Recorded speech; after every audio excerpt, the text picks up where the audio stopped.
Everything came together so perfectly last year. We went out and made the big trade to get Chad Gunn to be our quarterback, number 2 overall draft pick. And after replacing Jared May, I think we proved to be pretty vindicated in our decision, because with 1 year of Chad Gunn on our team, we go all the way to a Super Bowl appearance. And while it did not go our way, it did not go how we envisioned it, I mean, you can't complain with the result of a rookie quarterback going all the way to a Super Bowl. I think for this year, expectations could be pretty similar. I think Super Bowl is now the objective of this team realistically. So we say hello to our new starting right guard, Ray Capps. I know I've been pretty offensive line heavy with some of the draft picks that I have made. You just got to trust me here, because I have built a great offensive line, and I think I've evaluated offensive line prospects pretty well. We do have a lot of potential contract hurdles to get over in the year or two following, because of a lot of older players that we have on this team. We have a lot of guys in their late 20s combined with some, more expensive rookie contracts. Some of those contracts also expiring. I mean, you see guys like Thomas Howard, Sean Merriman, Antonio Cromartie, Ronaldo Moon, 28, 29, 30. We have a couple of other guys as well. So there's a lot of contract situations that we'll have to figure out, especially, since we paid our quarterback and he is one of the highest paid players in the NFL. If you're thinking to yourself, maybe the contract situation, it's not that bad. Well, how about Santana Moss, Howard Sanders, DeFazio Combs, Ronaldo Moon, 4 of the players that we have expiring this season. And like DeFazio Combs, you'd imagine is going to command pretty good money. Ronaldo Moon's going to command pretty good money. A couple of other players, high-level players. Owner's expectation, win the Super Bowl. Now, I'm not the type of person who could just sit here and guarantee a Super Bowl. I think once you get to the playoffs, anything can happen. So we'll at least guarantee that we'll make it to the playoffs and see what happens afterwards. Adam Schefter of NFL Network here with your first college football update of the new season.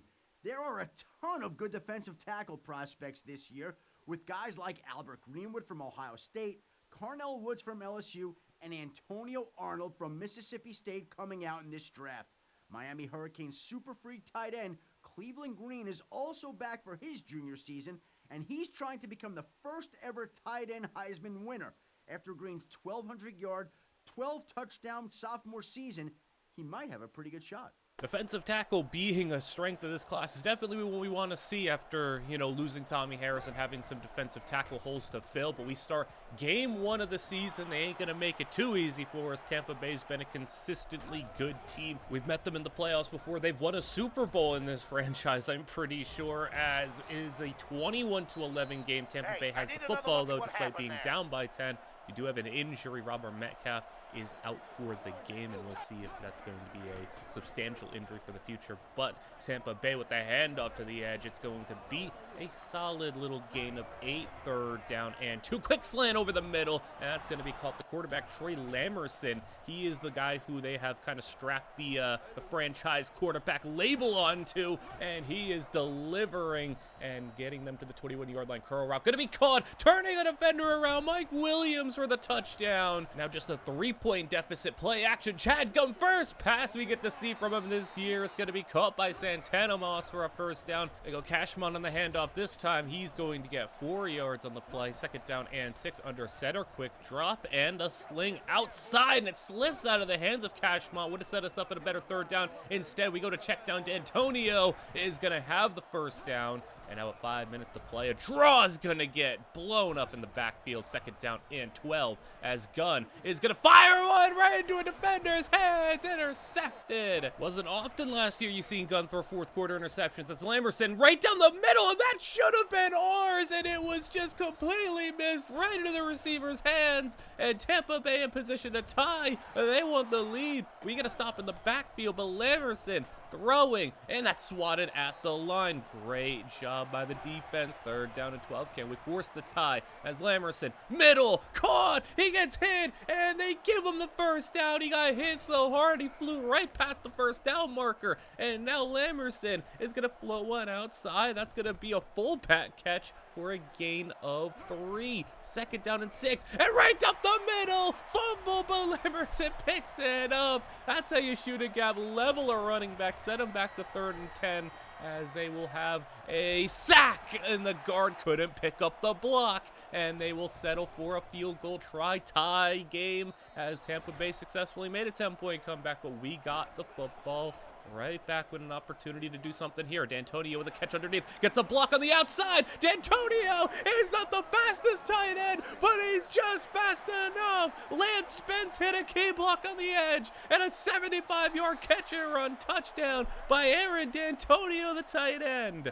And that is our lead immediately right back, as Tampa Bay's got to come out here and see if they could do it all over again, get into the end zone. They've been playing from behind all 4th quarter, and just when you get the tie, we take it right back. 2-minute warning has hit right down the middle for the tight end. 1st down, and right at midfield, Emerson got the running back into block, as he'll go right down the middle for the tight end again. That's Owen Daniels 2 straight times. Now at the 29-yard line with just over a minute to play, in coverage, it's going to be caught again.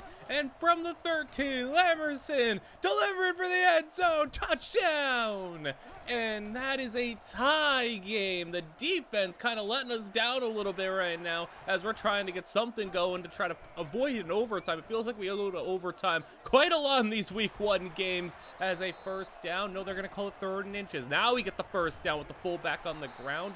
24 seconds to play. We're out of timeouts now. Maybe 10, 15 yards for field goal range. It's Gunn. He slips one. He avoids a sack and gets a 5-yard gain. That's not a lot, but we're out of timeouts. I don't know if we really got time for anything. This is a very long field goal try, one that I don't have confidence in, but I'd rather at least give us a try from 55. Do we even have the leg for it? As for the win to avoid overtime in a week 1 victory over Tampa Bay. Kick is going to be on its way. It is no good. Might have been a little short as well. I can't even really fault them for missing that one. That one's maybe a little out of his range, but it was better to get a try than to do nothing about that and just let the clock tick out, or maybe try a Hail Mary. But overtime has hit. Tampa Bay gets the football first, unfortunately, and they will find the receiver. Broken tackle, and the way he's gonna go all the way. Touchdown.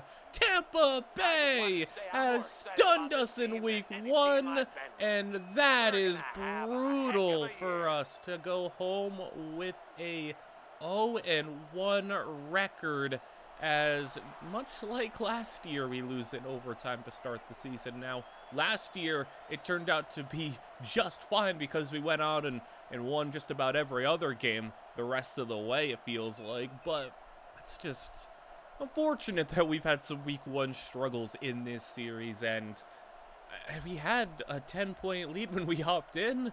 We blew it, then got the lead right back, and then blew it again, and we didn't get a chance in overtime. But Santana Moss will be out for 1 week following this game, and we are taking on Minnesota. So this is also a pretty big game. Minnesota is so good. This is the team we met in the conference championship last year and won on a last-second touchdown. But Minnesota is a terrifying team that I don't want to run into, as we are up 20-16 right now, and a grab right there for D'Antonio. Spread in the field, 1st and 10 underneath, and getting the tight end involved a little bit more. D'Antonio with another grab, as now 2nd and 3 underneath, caught, as that's going to be Lance Spence for a short gain. As 3rd down and inches, we try to hand him open, they shoot the gap. 4th down and 3, we're going for it from the 44-yard lines. We don't want to punt in enemy territory. We throw the short pass, and D'Antonio can't make a man miss. We'll turn it over on downs, and it is Minnesota football. Broken tackle, and Adrian Peterson has had his job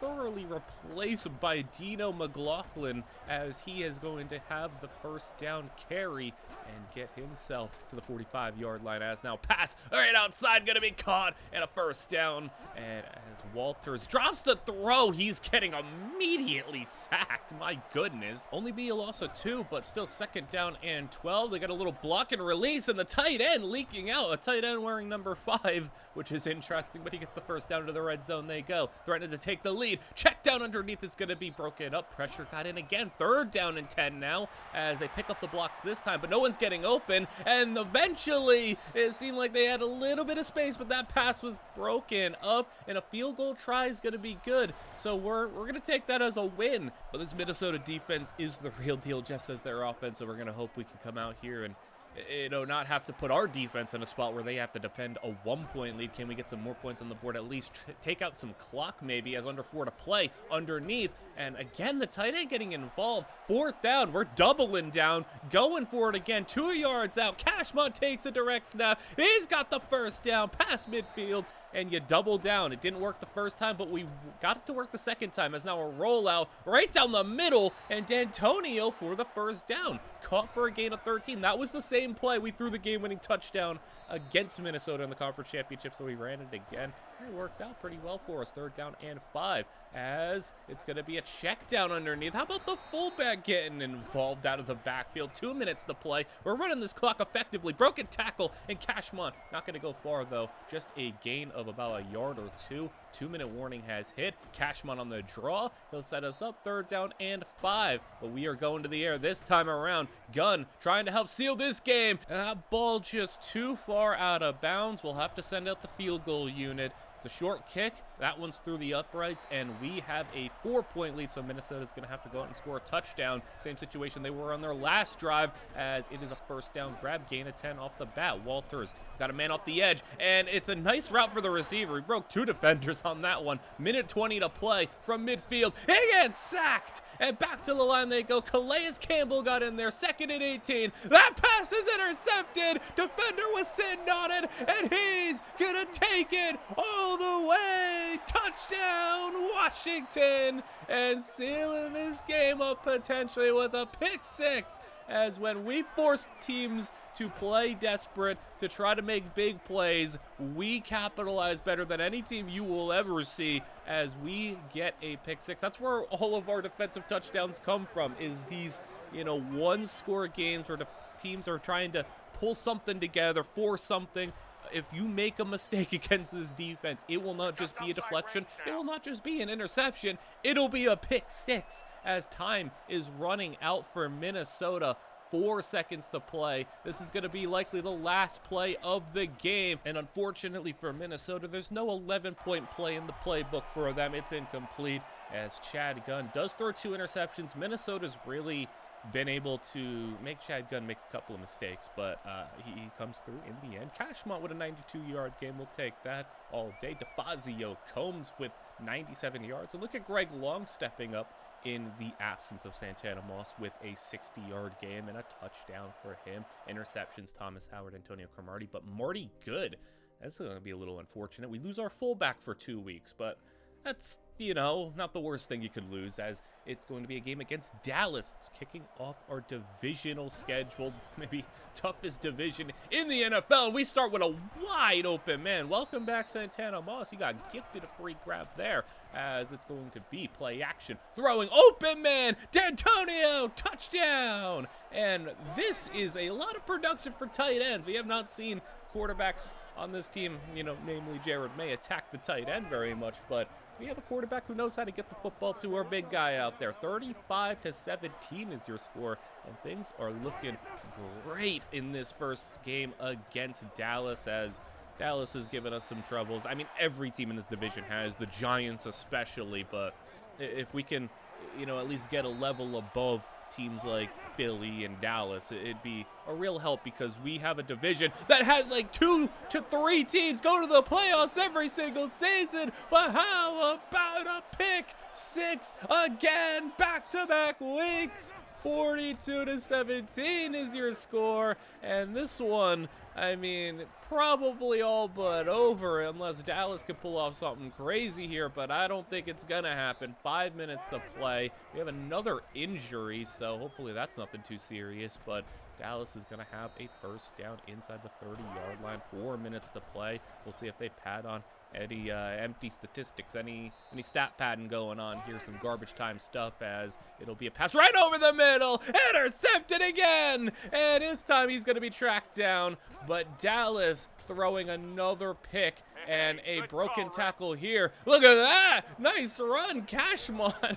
I don't think I've ever seen a 300-pounder go down that easily, but it's going to be a play action for Chad Gunn. Still going to the air a little bit. Taking a shot downfield. That's caught. And another good play for the tight end, Antonio. This is going to be a breakout season for him as the pass over the middle is going to be caught. DeFazio Combs is going to have it inside the 15-yard line. Play action. Outside. Open man. Caught. Touchdown, Santana Moss. And that will officially wrap things up. We padded our stats a little bit, I guess, but Tony Romo is going to get a touchdown to end this game. Final score, 49-24, as we take home another victory.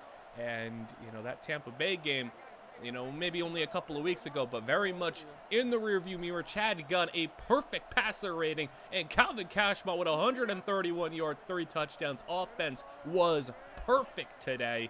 Like literally perfect passer rating, 8 yards a carry, 3 rushing touchdowns. DeFazio Combs with a near 100-yard game and a touchdown. D'Antonio too.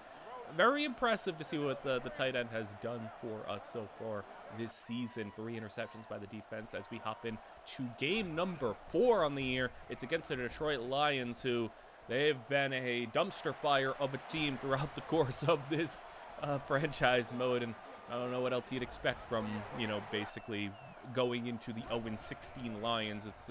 I mean, imagine if the Lions post 0-16 never got Matthew Stafford, how bad they would have been, continued to have been. So this probably is an accurate representation. Their offense is struggling right now as it's 17-7 with 6 minutes to play. We have the football, and it is at the 45-yard line. Hand off to Cashmont, who's going to do a whole lot of hesitation, juking, fumbling, and come on, Cashmont, what are you doing? That is ridiculous.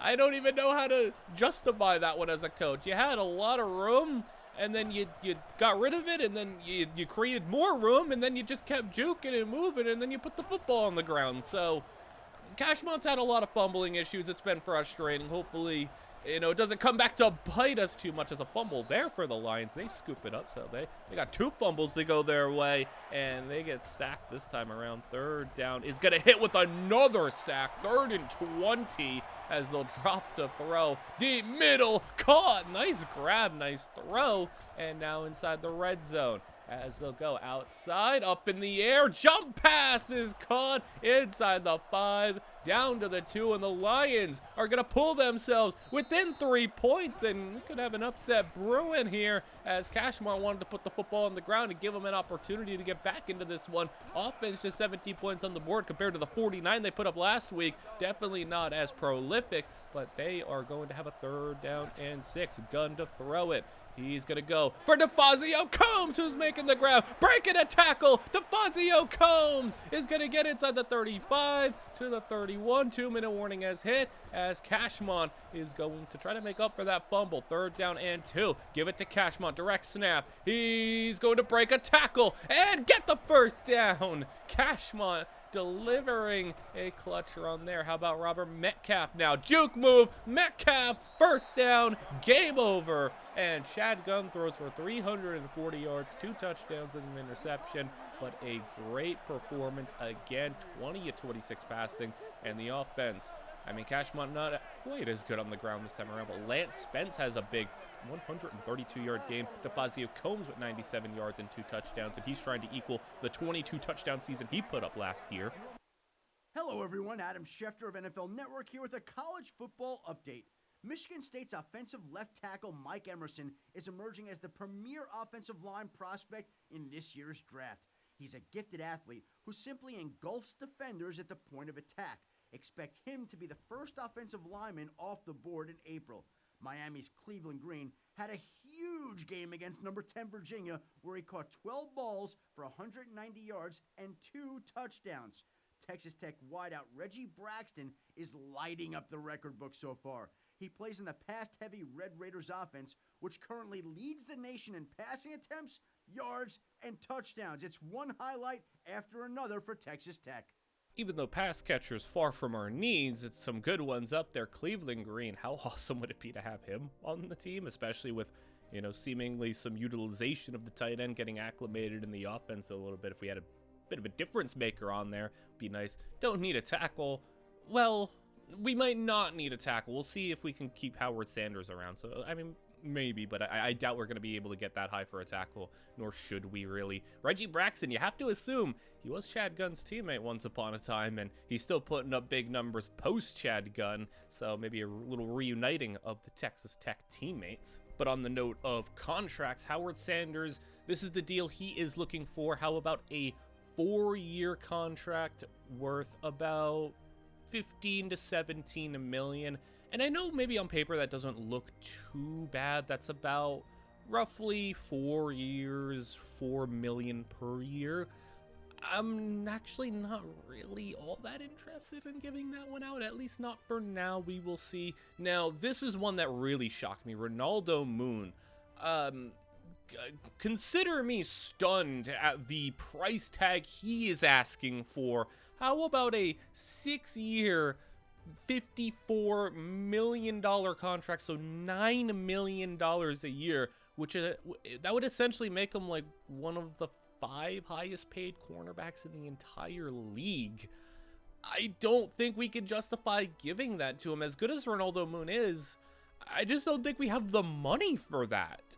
I mean, that's a lot. So Santana Moss, definitely not as expensive, and just going to keep doing what we've been doing with Santana Moss forever. 1-year extensions, just keep it going. Santana Moss, we want him to retire in Washington. So he's still producing, he's still effective, and we can go tack him along for another year. So we got that situated, but man, contracts are a little brutal. We got Michael Poe. That's another contract expiring, and I definitely want to keep Michael Poe on this team, especially considering this is far from an expensive deal. A 6-year contract, so locking him up long-term, just over $2 million a year.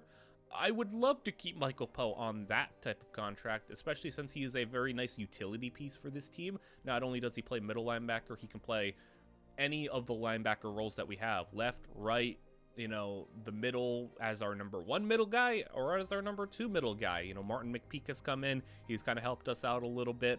And if anybody goes down, if anybody, you know, we need to move people around a little bit, Michael Poe is such a good, versatile piece, and he can even rush the passer a little bit. He's out of here. We'll get that situated. Marty Good, our fullback. I mean, I have no reason to go and replace our fullback. Our fullback's pretty solid. And in this game, a 79 overall fullback is among the better fullbacks in the game. The highest rated fullback you'll see in this game is like maybe mid-80s. So nice cheap contract for a fullback. Like I said, we have a lot of contract issues to take care of, but how about we take on the New York Giants up next? It is 14-9 as we start things off here, as we almost throw an interception in the end zone. We are at the 13-yard line. Pass is going to be caught to Fazio Combs, as we'll have to figure out his contract situation maybe in the next week. Calvin Cashmont, stinger. He's out for 0 plays, so I think he's all right. But that is going to be a handoff that never gets to the running back. In the backfield he goes. Now play action pass in the end zone. It's going to be tipped around by everybody and incomplete. 3rd down and goal from the 6, and that's a drop touchdown. Come on. As Robert Metcalf had a freebie, no one was within nowhere near him, and he just dropped it. So it remains a 1-score game because of that. We had to take the field goal. 17-9 is your score, as that is going to be a handoff. Brandon Jacobs still chugging along as the running back for this Giants team, as they'll throw over the middle. That's going to be caught. And if you remember, in this last offseason, the Giants have added a superstar wide receiver right on cue. It's Megatron Calvin Johnson. Touchdown. We were eyeing Calvin, and we just couldn't feasibly pay another wide receiver when we already have a trio of receivers. Calvin ends up in New York, and for this team that is already one of the best in the league, adding Megatron is absolutely terrifying, and he makes us pay there. They missed the 2-point conversion, though, so it's still our lead, but we go 3 and out pretty quickly there, as it'll be another injury. Robert Metcalf, I mean, after dropping that touchdown, now he's hurt. 17-15 is your score. Throwing one up, Calvin Johnson again to the 30-yard line, and Megatron trying to will his Giants team into victory here, as it is a pass outside for a completion of 8. Now 2nd down and 2. Brandon Jacobs 1st down. I mean, how physical this team is. You got Brandon Jacobs on the ground and Calvin Johnson through the air. This team is full of big, muscly playmakers, as in the end zone, knocked away. 3 defenders in the area. 2nd down and 10. Eli underneath. That's going to be caught, and it'll set up 3rd down and manageable. 3rd and 4 for Eli as we send the pressure right over the middle. Caught, and at least it wasn't Calvin, but it's still a 1st down from the 4-yard line. Brandon Jacobs, that is going to be a tackle and a flag down. And this flag is going to be on the Giants, so that is pretty huge for us as we back them up to the 14-yard line. And Eli with a free rusher. He'll go outside, incomplete in field goal range, but still 14 yards out from the end zone as they'll test it for Calvin. 2 defenders were on him, and he still brings it in. 3rd down from the 6 as Eli off his back foot, end zone, and delivering a shot right over the middle to break it up. Field goal is going to have to be settled for, and it is good. It's the Giants' lead as we take over down by 1. 18-17 your score. Gunn in the face of pressure has a completed pass. A 1st down pass, the 30-yard line to the 34. 2:30 to play. Another injury for us as that pass underneath. It's going to be D'Antonio, and D'Antonio puts the football on the ground. No! It's Giants football, and they take over great field position. And this is what you expect now. Brandon Jacobs making the first defender miss. Jacobs have to go low on him. He's going to get 7. Jacobs again. He'll get the 1st down. And trying to stop Brandon Jacobs is, oh, he's so difficult from the 20-yard line. 2-minute warning has hit. Jacobs, he's not going to get far this time around. Just a 1-yard gain. Back to him as we get in the backfield. Stop. 3rd down and 11. Jacobs one more time, and they make us burn more timeouts. We actually saved one of our timeouts, and it'll be a field goal up through the uprights for a 4-point lead, so we'll be left with 1 minute and a timeout as it'll be play action. Off his back foot, that's going to be caught, and Lance Spence over the middle for the 1st down as we have to hurry back to the line. 40 seconds to play, and that's going to be a pass outside and incomplete. 36 seconds to play as deep drop for Gunn. Down the middle, that pass, it looked like there was some interference, but they don't call anything. As now 3rd down and 10, incomplete, swatted at the line. 4th down and 10, Gunn, game on the line, it's caught, and that is going to make us rush back to the line. We're holding on to that last timeout, as with 20 seconds to play, we want to see if we can get maybe one more big play, set something up, burn our timeout then. 17 seconds to play. Gunn is gonna get sacked, and now we gotta use the timeout. 13 seconds to play, and now we got end zone shots, but he's not gonna be able to get in. The Giants just sent in a blitz. Everybody was in, and that is going to be what ends your game. You don't got time to get back to the line. Everyone ran to the end zone, and it is a 21-17 loss for Washington. That is unfortunate. I mean, D'Antonio, that was really the difference. He put the ball on the ground and gave the Giants the opportunity to run clock out, make us burn timeouts, and kick a field goal. And then when it mattered on that last drive, the Giants just sent pressure left and right. So a rough game, and that was their strategy, just blitz the heck out of Chad Gunn. And eventually you were going to get to him. Couldn't run the football. That's not good. Metcalf dropped that touchdown as well. We had chances. I don't know how King Dunlap, our backup tackle, got a carry, but, I mean, those were the 2 plays, though. D'Antonio fumble and a drop touchdown. Santana Moss, though, 183 yards. A massive game from him. Sack Lamar Rhodes got 1. He also got 4 interceptions on defense. Howard, Merriman, Landry, all getting interceptions. So we did our job on defense, but unfortunate to not go our way there. DeFazio Combs, this contract extension, honestly, I'm pretty surprised by this one, and I have to thank DeFazio Combs because $9 million is a pretty good amount of money to be paid. I mean, this is even a little less. This is more like $8 million. So $8 million for DeFazio Combs, I'll take that every single day. I mean, I was anticipating a contract closer to like $10 million a year, which would have made him among the highest paid wide receivers in the league. But 4 years, $32 million, yeah, I'll take that one all day long. So that is actually a really team-friendly deal, and I think it is partially because DeFazio Combs is not maybe a receiver who would have been as productive and as successful as he was maybe on every single team, but he's the perfect player in the perfect scheme and the perfect system with the perfect quarterback for him. So everything is going to be in line for him to stay and have the best chance to succeed here. So we are taking on the St. Louis Rams, and it feels like every time we play the Rams, we're always on the road, but the Rams, 17-17 is your score. Steven Jackson gets a block on the edge, and they are driving down the field. Tie game, but they are in position to take the lead. A sack gets in. 3rd down and goal from the 6, spreading the field as they will throw. Over the middle, that's going to be tipped and incomplete. Field goal try for the lead. Kick is through the uprights. It is good.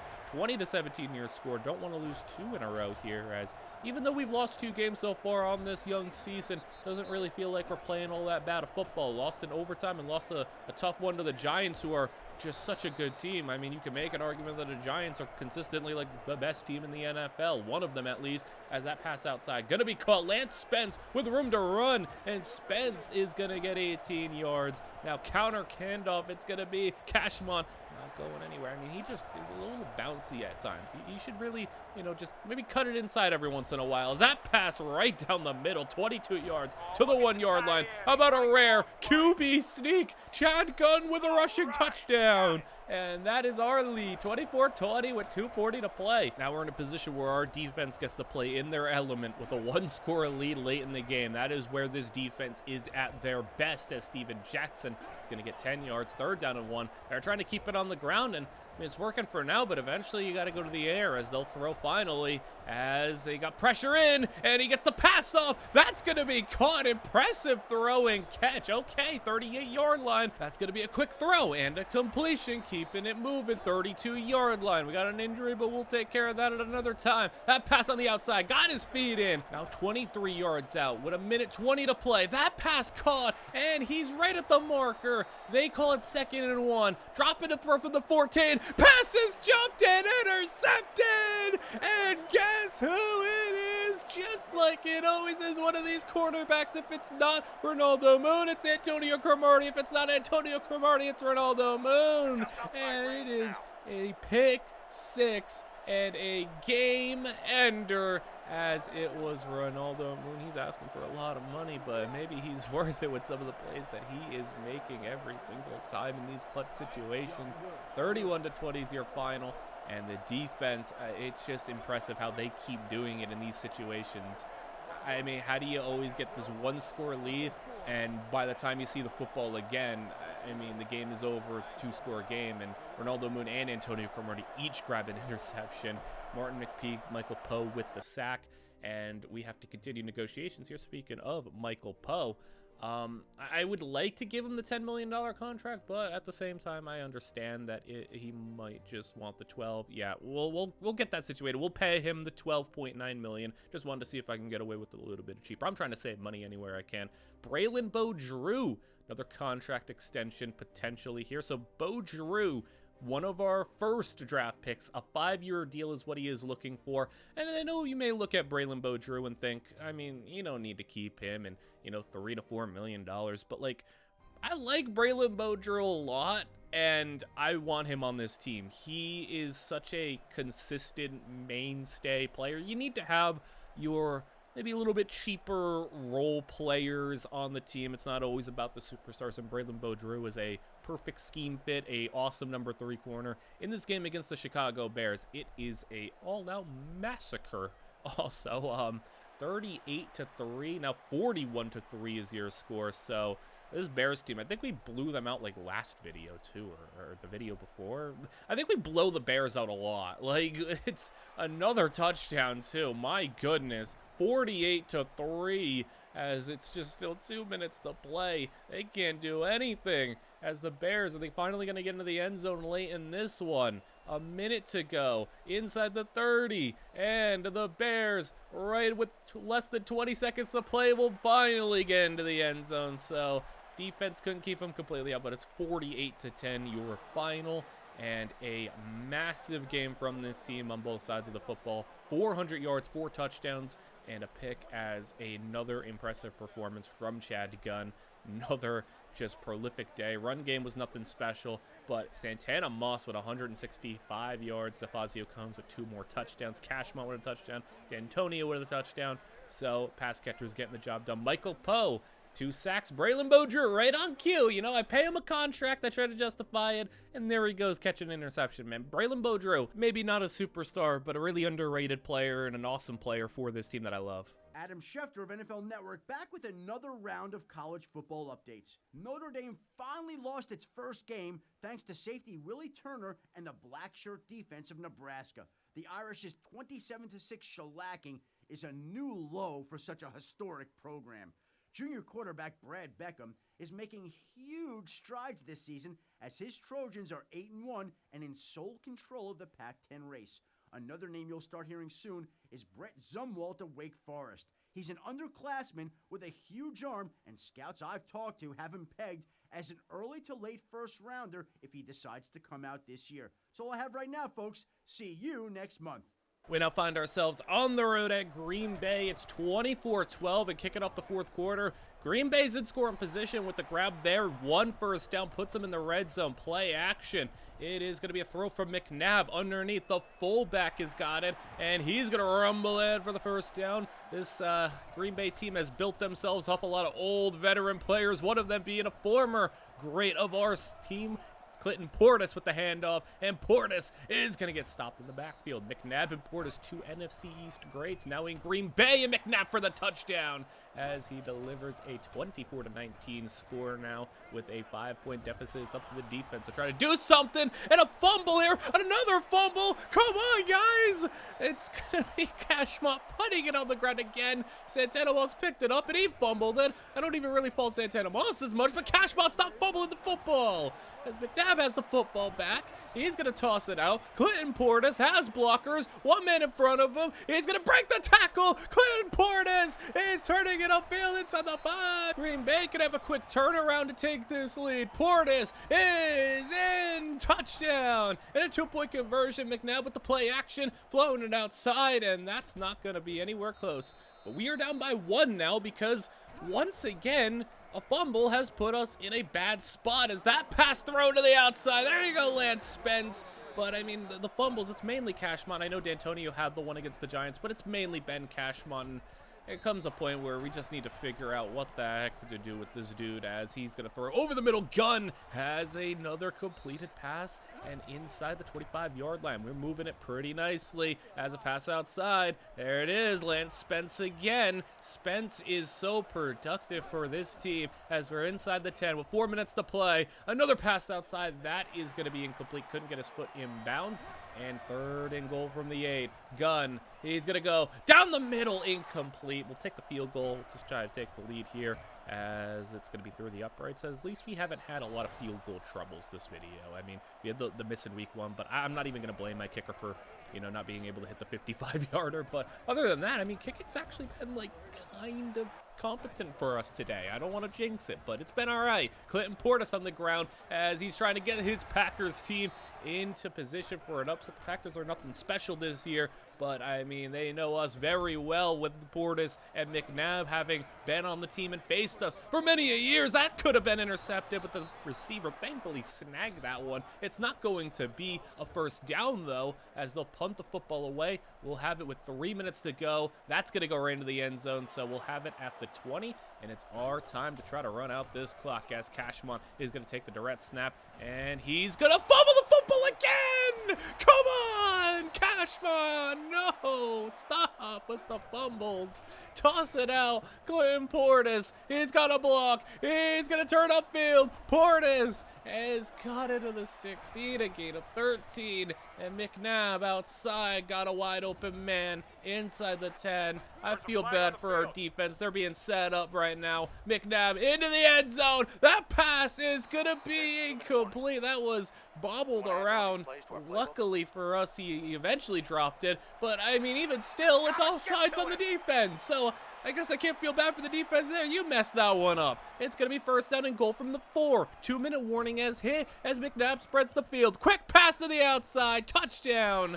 And Cashmont is going to, you know, maybe cost us this game if we can't get in the end zone here before the end of regulation, because it is 33-27. Pass is going to be incomplete. 2nd down and 10. as Gunn, a lot of time, open man, low throw, nice job protecting the receiver, didn't take a shot there. Now Gunn's gonna fire one right up the seam. D'Antonio, first down and more to the 44-yard line. Gunn has a man over the middle, that's caught, and Chad Gunn is starting to heat up a little bit on this drive. 44 seconds to play, he's gonna go outside, that's an open man, and DeFazio comes, nice route, not gonna be able to get to the first down marker, second down and 2. Gunn, he's gonna throw outside, maybe hit it a little late. He's not gonna be able to hang on to that one. Third down and 2. Gunn, quick drop and pass over the middle, incomplete. Fourth down and 2. We have 2 timeouts. I'm comfortable running the football here as we're gonna go with our old reliable play. Direct snap. Cashman has got it, and Cashman, no, he tripped and fell. Are you serious right now? Calvin Cashman, are you dead serious right now? He tripped? He just tripped and fell. Oh my goodness. I mean, he had the defender just fall, I guess, into his ankle. But like he didn't even try to reach. He didn't fight for the first down. He just fell over. And that is unbelievable that one player could cost us a game that hard. A fumble, then another fumble, and then even when you get a chance to win the game and redeem yourself, you trip and fall a yard short of the marker. Like, what in the world, man? That's such a crazy loss. Like, you can't even do anything but laugh at that one. That's just... We'll move on. Now against the Dallas Cowboys, second time around against them, it's 28-14, and Dallas, they got destroyed last time on their home field. This one maybe a little bit closer right now, but things can still have time to get out of hand, and Dallas is going to get a little bit of help with a face mask, so they'll be at the 48-yard line. Try to cut this down to 1 score as Romo, 3-man rush, he's got time, and he's moving, he's throwing outside, intercepted, and right into the defender's hands. He was waiting for it, and Tony Romo diving and missing. He's not going to be caught. Touchdown, Washington with the pick 6, and trying to get right back on track.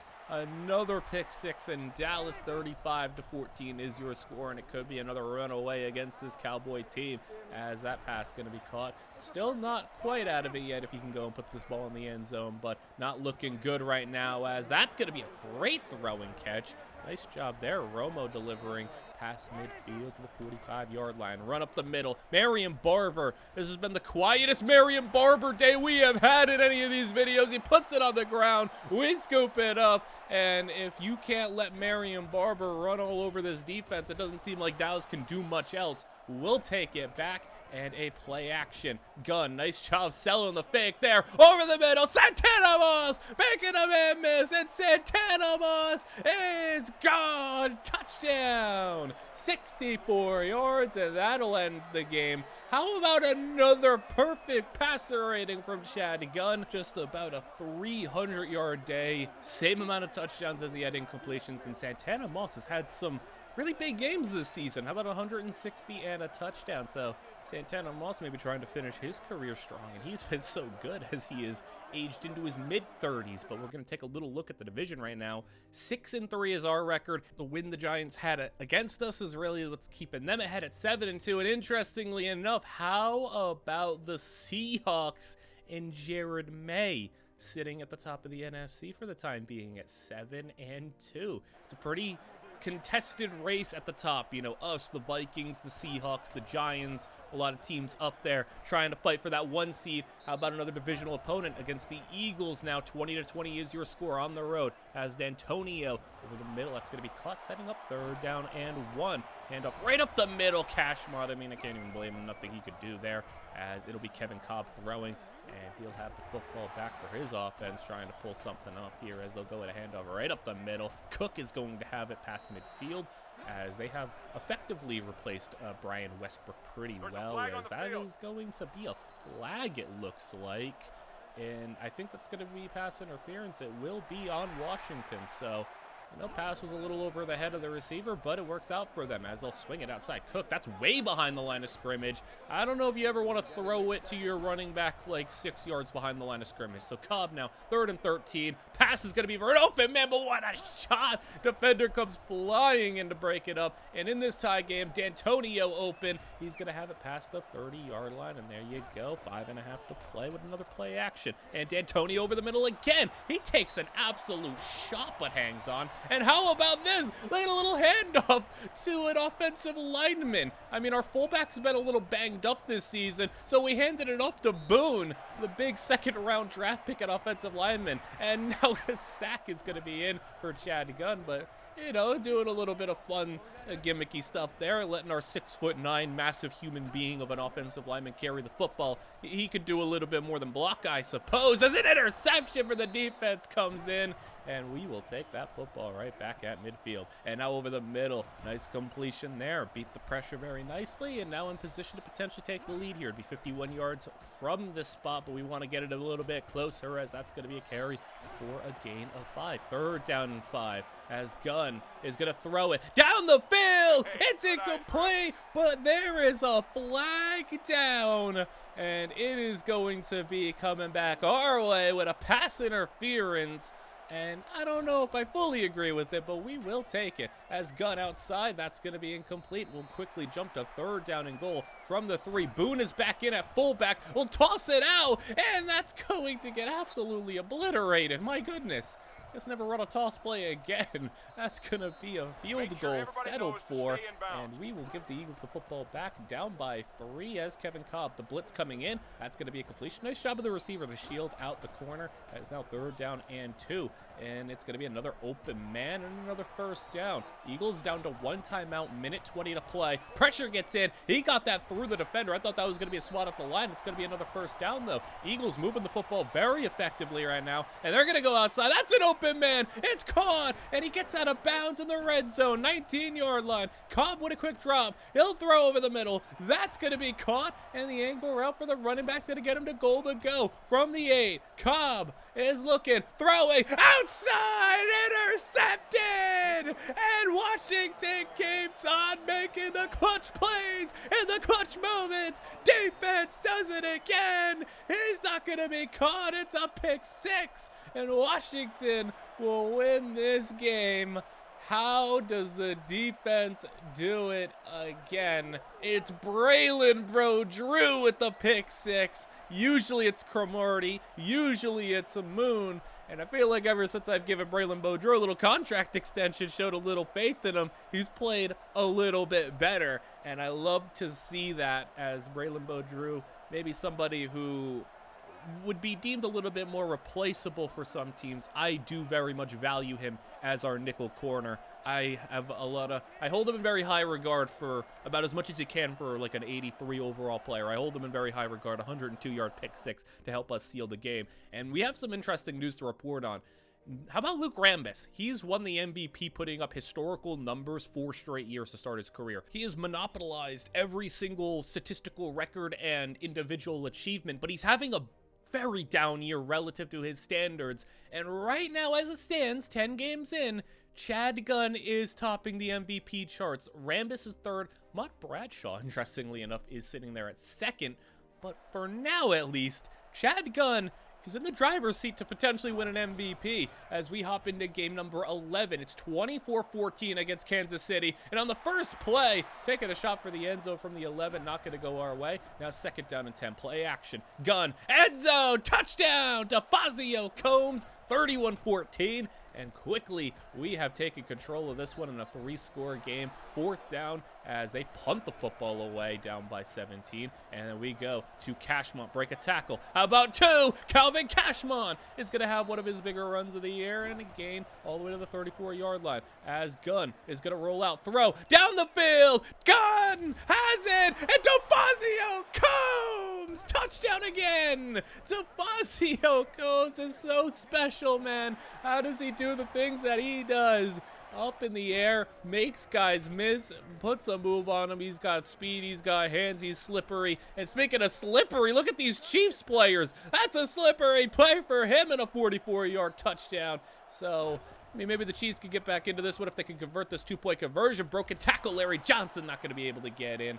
And it'll be 38-20 onside kick. Scooped up our football still. And it will be in great field position. And we're going to keep it in the air as that pass is going to be caught for D'Antonio. As inside the 20 he goes. Chad Gunn found out he could win himself an MVP. And he is just lighting it up right now. And another one. Touchdown from 19 yards out. 44-20, and we will just sim the rest of this when the Chiefs go, put it in the end zone again, and with another minute to go on the clock, even though we were, allowing them to get back within 2 scores, it's 45-33. They made it a lot closer than it really was, but it's going to be a victory for us regardless. I mean, unless they want to go out here and do something crazy. We tack on a field goal, so 48-33 with 25 seconds to play. No need to hop into this one. We've seen what this team has done to this Chiefs defense, and Chad Gunn delivers a 5-touchdown game, 400 more yards, and MVP is the goal now for Chad Gunn. It is actually realistic for him to come out here as DeFazio Combs. How about a 260-yard 3-touchdown game? I mean, usually you see with a quarterback who has a tremendous rookie season, there's always some sort of sophomore slump because defenses have film on you and they're ready for you now and they expect you now. And you're also a big enough threat to where they have to account for you. There is no sophomore slump going on right now with Chad Gunn. We have just had him let it rip, and he is just delivering time after time. But can we deliver in this game against the New York Giants at 17-17? Giants beat us once this season. How about a wide open man? Are you just not going to cover DeFazio Combs? Touchdown from 39 yards out. I don't think you should ever leave DeFazio Combs that wide open.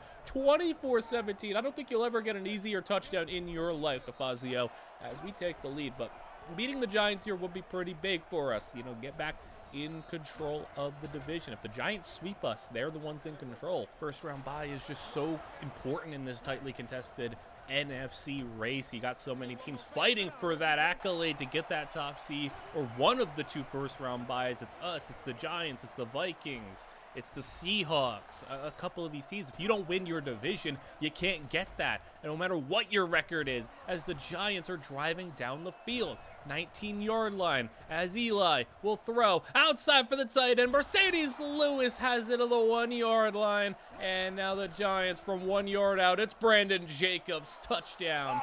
And it is going to be a tie game.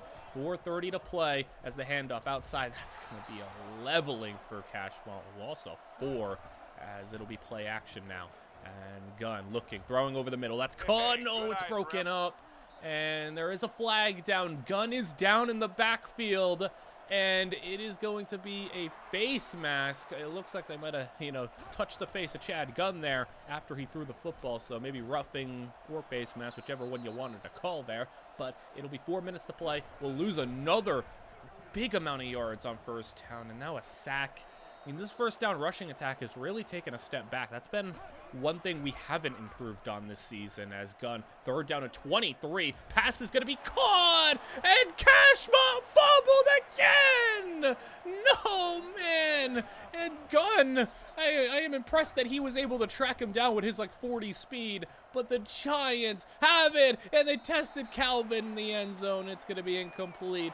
3rd down and 8 as Eli over the middle, caught, and he got absolutely leveled, and he will hang on. 1st down and goal from the 7. Lewis can't have it, incomplete. 2nd down and goal, 2:24 to play. Brandon Jacobs, he's going to get upended, and at maybe the half-yard line, Eli quick drop, and he'll get sacked. He couldn't get it off. He was looking for Mercedes Lewis, I think.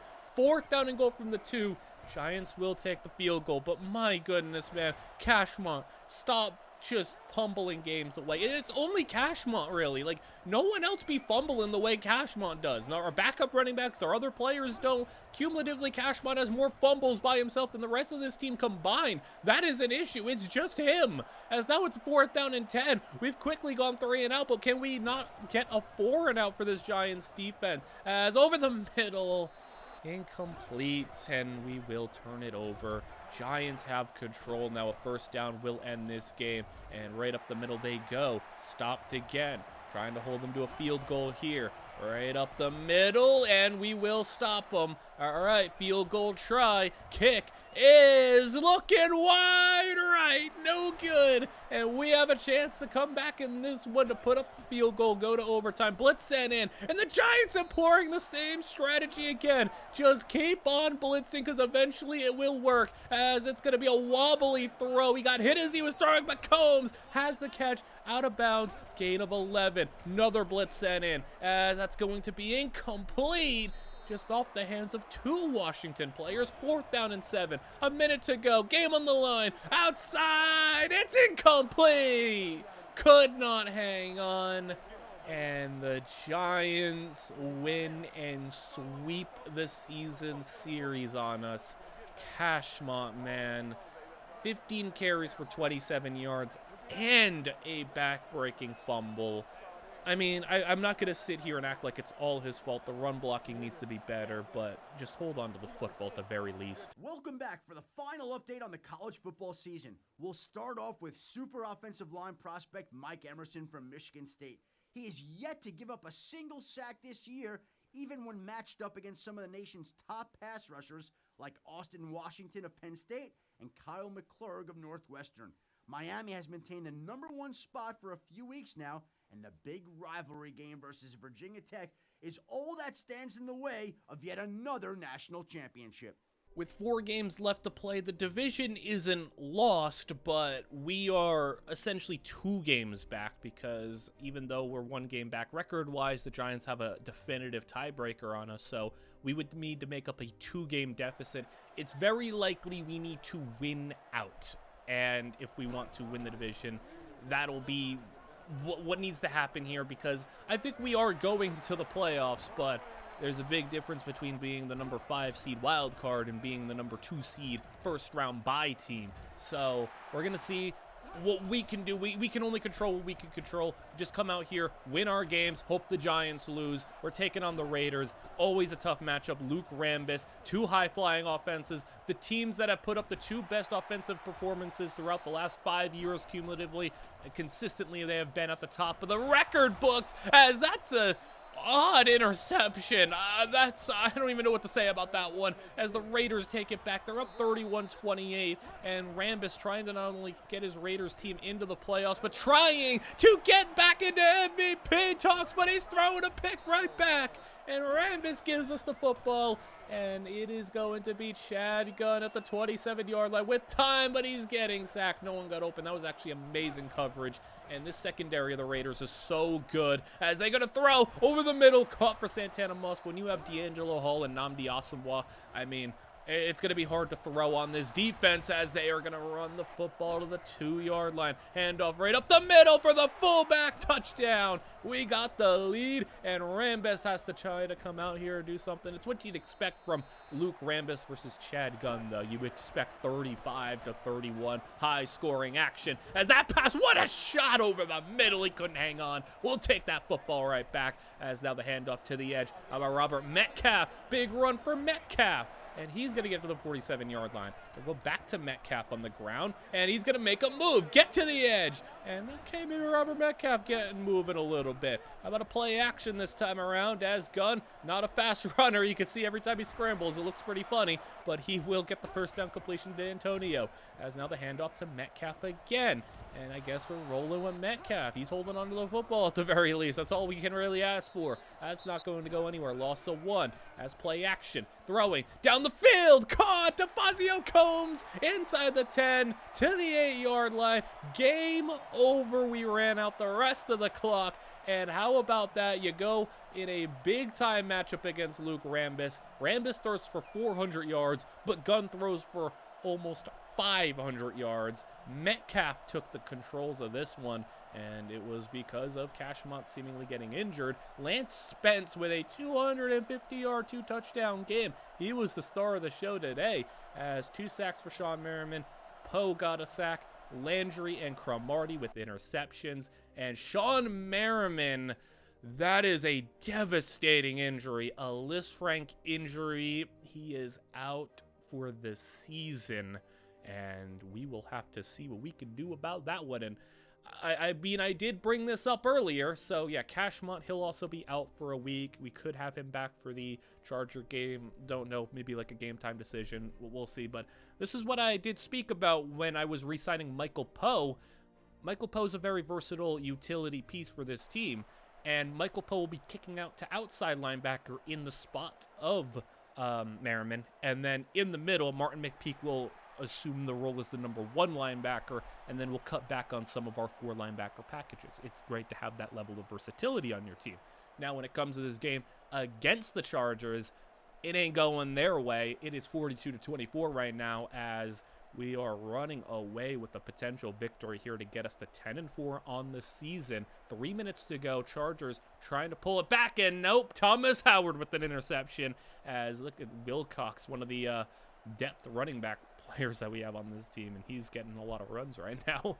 I don't know how I feel about that one, but it's doing all right. As the defense, they're going to allow a touchdown here, but with under a minute to go, down by 10, not going to really do much. And how about that? Okay, Wilcox, 44-yard touchdown for the Dagger. Did not need to do that at all, but that'll end this game. 49-32 is your final, and we have our 10th win of the season. We're back on track. Chad Gunn, 400 yards, 4 touchdowns, no picks.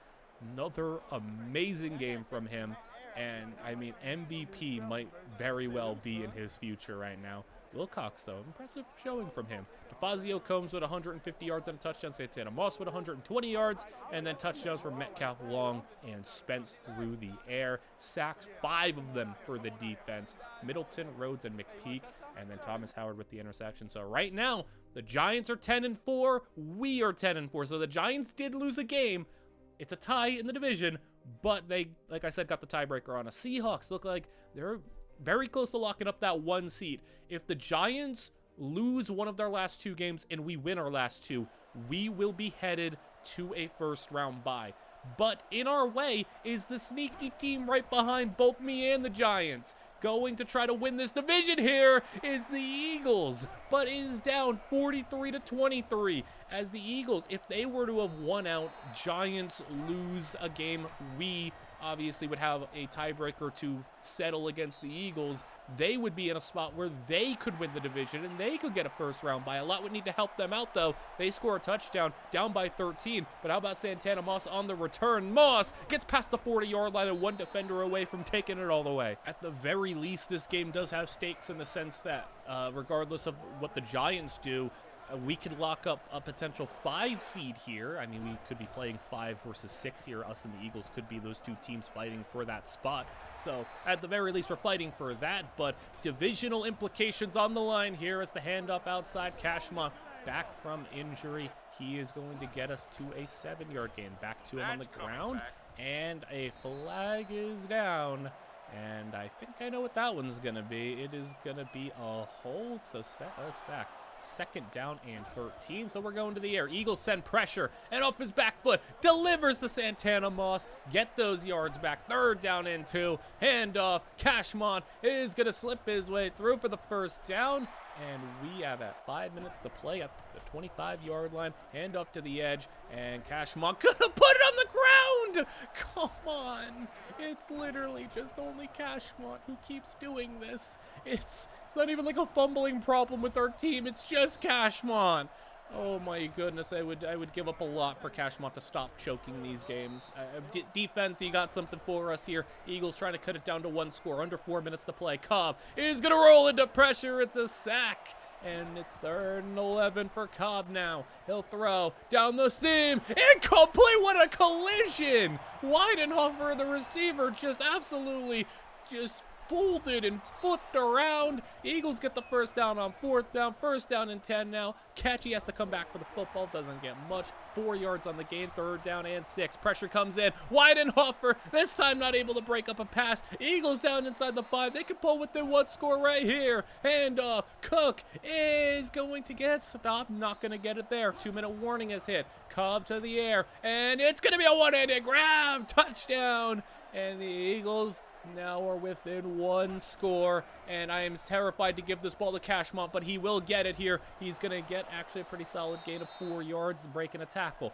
Now, can we get the first down to try to seal this one up? Cashmont, he's got the first down, and he's breaking tackles, fighting ahead. I don't really need you to fight. I just need you to get down. He does, and we will seal the game. How about a 29-point third quarter performance from Washington? Nothing in the fourth quarter, but it was enough to get the victory. So a huge win. Cashmont, I mean, he ran for 100 yards and 2 touchdowns, but he fumbled the football in the crucial situation. About only 3 receivers catching passes, but it's the 3 good ones, and they produced on them. So sacks, just 1 for Walker. Interceptions, Cromartie and Moon got to pick a piece. Now going into the final week of the season, we at the very least have locked up the 5 seed, but this is massive. Us and the Giants, both 11-1. Giants win, they take the first round bye. We win and the Giants lose, we take it. Obviously, also, if we lose, the Giants take it regardless. So a lot on the line here in this final game of the season. Seahawks look like they're going to take away that first round bye number 1 seed. We're taking on the Denver Broncos, and right now, we are losing this game 24-17 to start the fourth quarter. The Broncos are a very talented team. From the 35-yard line, pass outside, going to be incomplete, but we are in scoring range. We can put some points up on the board here. Second down and 10. That's caught. Lance Spence, broken tackle, and a 20-yard gain to the 15-yard line. There goes Gunn with the clean pocket as Gunn finds a man, throws it up high. Defender can't make a play on the football. It's a pretty nice play. Third down and 6 as it'll be a floater. Got it to the running back. Cashmont, stiff arm, not going to get the first down. 4th and 1, we're going for it. We don't want the field goal, we want the tie, as it's going to be a sneak up the middle. He didn't get it. And Chad Gunn, maybe not the most reliable ball carrier, but we wanted to at least just see if we can get the 1 yard. It was close, but not quite, as Cutler and the Broncos take over. Third down and 7 from the 9-yard line. Could get a 3 and out. Pass is reeled in, but knocked away at the last second. We will take the football back, and Santana Moss will field the punt at about the 45-yard line. Makes a man miss, slips past him, past the 50, past the 40, and amazing field position. Thank you, Santana Moss, for that. As with 6 minutes to play action. And a lot of time in the pocket. An open man. Lance Spence has it past the 25-yard line. Lance Spence, I mean, you look up at the end of the season, see he has 1,000 yards, but you don't even think about him as a dangerous threat to this team relative to what DeFazio Combs and Santana Moss does. But when you need a play, Lance Spence is there. And right on cue, he hangs out for the game-tying touchdown. Lance Spence puts the team in position to try to take away that first round bye. We don't know the result of the Giants game quite yet, but we have to take care of business here. That's what matters. As the handoff on the draw, he'll get wide. He will not get far, though. It'll be a gain of about 2. Third down and 8. Play action. Cutler rolling out. He'll throw outside, short of the marker, and it's incomplete. We'll take the football back, and the offense has a chance in this one. Just please don't fumble the football if Cashmont happens to touch it. As with third down and 5, I mean, we got to get the first down first to see if we can continue this drive. Outside, that pass knocked away, diving swat. Back goes Cutler and the Bronco offense as they will find a man outside. They got good field position too, but it's going to be incomplete. Couldn't get his feet in. Cutler on second down. As he's got time, he is going to look. He'll find a man, and he'll catch it, but only for a 2-yard gain. Third down, 3 minutes to play. Pass, tipped, intercepted! And Washington has the football back off the interception. And with 3 minutes to play, great field position, incomplete pass, third down and 10. Gunn needs to make a play here, and he will. Lance Spence coming up clutch again, as now we are going to be in a spot where we can run out some clock a little bit. Need to still get another 10-plus yards for field goal range, and he will have an incomplete pass there. That one was a little dangerous. Third down and 10. You got another big third down conversion in you. How about D'Antonio for the first down? And now you can start to run out the clock here as we'll go to the outside. There goes Cashmont. Let's just hold on to the football, please. Inside the 10, down to the 4, and we can kneel this football out and send the field goal unit out for a 12-4 record to give us hope for a division title. Kick is good. Washington closes out the season, winning their last 4, and does get to 12-4 on the season. an impressive job from the team to take care of business the rest of the way, but now the rest is out of their hands. It's up to whoever the Giants play to beat them. Gunn throws for 361, 2 touchdowns, and a pick. A nice performance from him, and maybe we'll see if he gets to lock up that MVP. I don't know. I think he did enough. Like, I do think he did enough to get the MVP, but obviously that's not for us to decide. Maybe we're a little biased as well. So we will see that the New York Giants have lost their final game of the season, and we, in the last week, snipe the division title and a first round bye. That is brutal. I'm also, speaking of brutal, the Buccaneers at 9-7 missed the playoffs, but I'm also a little scared. The Vikings made it. I don't want to run to the Vikings again. Don't want to run to the Giants and the Seahawks also. Jared May ties for the best record in the NFL, which is really interesting. Well, this is going to be an interesting playoffs, as our first opponent will be round 3 against the Philadelphia Eagles. So maybe not the most exciting opponents in the world, because we've taken care of this Eagles team multiple times before, but the Eagles take out the Saints. Vikings take out the Giants. And oh boy, the Vikings are coming, and the Broncos lose to the Bills. Patriots beat the Bengals. So it'll be Vikings, Seahawks, and then us and the Eagles. Wild card is over. Divisional is upon us, and we have a snowy game. 21-13 is the score. So can we beat the Eagles once again to get back to a conference championship? That pass is going to be incomplete. It's going to be 3rd down and inches. We do have to deal with a little injury here. So remember, no Sean Merriman for the rest of the season after his big injury. He's on IR. And Santana Moss also out for the rest of this game. So we'll have to make do with more Lance Spence and others, as a sack is going to set us back. 4th down. We're going for it. That sack knocked us out of field goal range. We want to see the offense, and Lance Spence comes up big. And that was in the Santana Moss spot. That usually would have been to Moss, but Lance Spence fills in nicely. And look at Cashmont breaking tackles. Please hold on to the football, as he'll get 5. 2nd down and 5, though, as Gunn will throw wheel route. That's going to be DeFazio coming out of the backfield inside the 10-yard line, down to the 7, looking for the 2-score lead. Gunn is going to break out of a sack, but he puts the ball on the ground, and the Eagles pick it up. And this time it wasn't Cashmont. I mean, Chad Gunn, I appreciate the effort, but in the snow, you are not the type of guy who should be trying to break tackles and break sacks. That's on him. I mean, that was like the first time in about like 4 months that someone not named Cashmont fumbled the football, so it's all right.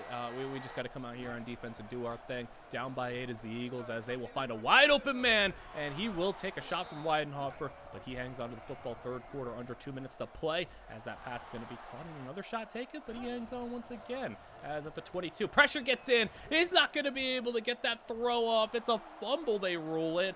Maybe, I mean, I've seen that get called an incomplete pass, but it's a fumble. We'll take the 9-yard loss. It's basically a sack, and now an interception. There's a flag down, though, and is this one coming back? It is going to be pass interference, so no interception. It'll be Eagle football and a 1st down. Throwing underneath. That's caught. He's going to get inside the 10, and the Eagles, 3rd quarter, winding down, and they can tie this one up. Toss play out to Cook. He's going to get tackled in the open field. What a play from Cromartie to make that wrap-up tackle. And now in the end zone, that pass broken up. Eagles got to settle for a field goal. Kick is no good. Wow, he missed the chip shot. That's pretty massive, even though it still would have been a 1-score game regardless. The difference between not having to get that 2-point conversion is huge. 4th quarter underway. Play action Gunn. He's going to float one up top. Incomplete. 3rd down and 12. Gunn spreading the field. He's going to throw one over the middle. Caught for Lance Spence. And man, Lance Spence is coming up big and late in this season. As, speaking of not coming up big, Calvin Cashmont, not a good play there.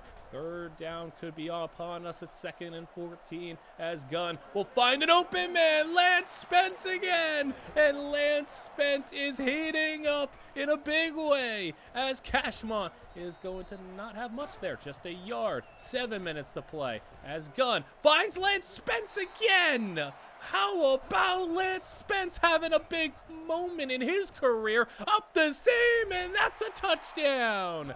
as that is a drive that I can credit a lot to Gunn and Spence hooking up. We didn't even need DeFazio Combs to do a dang thing on that drive, and when you can have your best player isolated and completely taken out of a drive, and you could still march down with ease because you got another guy who can do it, especially when your number 1 is isolated out of the game, your number 2 is injured, and your number 3 Lance Spence can make those plays huge. Eagles down by 15. Under 5 to go. They're driving to the 48-yard line. That pass is going to be short. Broken tackle, and the Eagles, that play should have been like a 5-yard gain. It turned into a 14-yard gain as Cobb gets sacked. Can't go anywhere. Now it's 2nd and 14. Cobb to the air as that pass going to be knocked away. Nice job by the defense. 3rd and 14. We're sending the blitz. One-on-one up top. Caught. And Deshaun Jackson with the play as Cobb to the air again. How about another one for Deshaun Jackson as they'll have 9. 2nd down. Handoff to Cook. He's got a block on the edge. He makes a man miss. Cook is in for the touchdown. Eagles down by 9. They're going for the 2-point conversion now. They'll swing it out to Cook. He's not going to get there. What a hit. And that is a massive play by Martin McPeak to stop him stone cold at the 1. And now on this play, Washington's drive is going to have a penalty pass interference. I guess we'll take that. But big 2-point conversion stop. It remains a 2-score game. That's a massive difference in this one. We go to the outside, and there he goes. Calvin Cashmont for a nice gain to the 41-yard line. Please, I beg of you, just hold on to the dang football, Cashmont, as he will get wrapped up. Whenever I see him like fighting, that's when he fumbles. When he breaks a tackle, he gets a little ambitious and starts doing a little extra. Speaking of doing a little extra there, did we miss out on the 1st down? Yes, we did. 3rd down and inches. Okay. 3rd and inches. Handoff to the fullback. Breaking a tackle. Okay, look at that. There you go. A nice little fullback run there. 6-yard gain, and 2-minute warning has hit. Eagles not able to do much right now as they're starting to burn timeouts. We'll go to the air this time. Gunn, are we going to be able to run out the rest of this clock? That pass is going to be dropped. That's unfortunate. 3rd down and 12. Gunn with a wide open man and a 1st down. Game technically not fully over. There's a little bit of time, but it's all but potentially over now at the 1-yard line. And look at what we're running out here with little time to play. It is going to be Todd Boone coming in at fullback. The big man is going to get a playoff touchdown. The fullback dive for the big 2nd-round pick at tackle is going to give us a lead that is too much to overcome. 35-19 is your score. We take care of the Eagles once again. Boone with the touchdown run. Cashmont was, at least he didn't fumble there. Lance Spence with a big-time game, a massive game. Moon, Cromartie, Weidenhofer get picks, and Jared May, oh boy. I mean, I don't know if we were surprised by this result, but the Vikings have won. Jared May has a 1st-round bye, number 1 seed, and immediately loses his playoff game. I mean, also go the Ravens and Bills take down the Patriots and Colts, so the big juggernauts of the AFC go down. But yeah, Vikings, we'll be seeing them again. 27-17. Jared May throws for under 50% and 2 picks. I mean, this was his opportunity to really shake off the narrative and really shake off that label that was put on him, that we put on him, and that he put on himself in his first year in Seattle with that playoff performance. And he goes and stinks it up one more time. So, Minnesota, this is a team that scares me a lot. We barely came out on top last year in the NFC Championship, and this year we did meet up against them. We did win, but this is a team that even more so than the Giants, at least with the Giants, we have even more familiarity with them. This Vikings team beat the Giants in the playoffs. They beat the number 1 seed, and they are a team that's made Chad Gunn have some lesser performances in his career. Not to say he's played bad in these games, but just not as prolific as it's a 13-13 game here. Gunn, play action. roll out, throwing it up top, and DeFazio Combs with the grab. 36-yard line and a big play for Combs. We're looking to be the ones who break this tie and put up the first points of the second half as D'Antonio stiff arm, and he's going to get himself past the marker. It's a first down to the 25-yard line. Play action as Gunn rolling, throwing, floating one up in the end zone. Incomplete. Would have liked to see Combs attack that football a little bit more aggressively. He tried to let it float into the breadbasket. Didn't exactly happen like that. That's how I want you to attack the football, even if it didn't work out. Nice effort there as 3rd and 10. Gunn has time, has a man. Santana Moss joking his way out of bounds at the 10. And now going for the lead. It's Cashmont. Why is he running that direction? He loses a yard. Oh my goodness, Cashmont. Please don't do that ever again, as it's going to be a throw. End zone, touchdown! And that is a lead for Washington as we quickly jump ahead to the kickoff return. And Minnesota past midfield. He gets wrapped up, but a rare kick return blunder for Washington. We don't allow many good kick returns. We do return some good ones of our own with Santana Moss, but usually we're on the other end of that one, as they're going to get a great set of field position. 1 first down. How about another big play? And just like that, they are at the 5-yard line. And this Vikings team knows how to respond quickly as they throw a quick pass, touchdown. And it is 20-20, and it is almost like that last touchdown drive didn't even happen for us, because we're right back to a tie game. 3 minutes to play. Toss one out, as that's going to be stopped in the backfield. 3 defenders got in there. 2nd down and 12. Gunn to the air. He's going to throw one. And that's a perfect ball to D'Antonio. That is literally unguardable when you put it in that spot. And great grab by D'Antonio as well. 3rd down and 5. Quick drop and the slant route, and it's caught. And there is a flag down. Minnesota's the one with the penalty, so we will tack on more yards on top of it. Santana Moss with the grab and a face mask on top of it. Now at the 12-yard line. As that play, he couldn't get the handoff going. Gunn up the middle. Okay, Chad Gunn just ran for 4 yards. Now draw play. Cashmont trying to get us into the lead. Cashmont, he fumbled the football! And Minnesota picks it up! And Minnesota! Are you kidding me right now? They're gonna get the football back and take it all the way! And the most back-breaking fumble in Cashmont's career! Touchdown, Minnesota! Are you serious right now? We were going to take the lead, and all of that's a 14-point swing, and the offense needs to come back out here and respond after that deflating play. Interception, and Gunn throws it to the defense. There's a flag down. He's taking it all the way for the touchdown, but this one will not stand. It will be an interception, but it will not be a pick six. Holding, and Minnesota has the football back after a brutal, deflating, demoralizing fumble. 4th quarter upon us with this play, as they will run for the first down. So we kick off the 4th quarter. 8 minutes to go. Hand off to McLaughlin. He's going to find a lane to get himself a couple of yards on that one. Gain of 4. 7:30 to play. McLaughlin again. Juke move. And Dino's got another first down. And a gain of 9 yards, as they will get a stop in the backfield. Loss of 3. Walters to throw it on the play action. Has got a man. It's tipped and intercepted. Washington's defense comes up big, and we needed that one badly. We needed it so badly.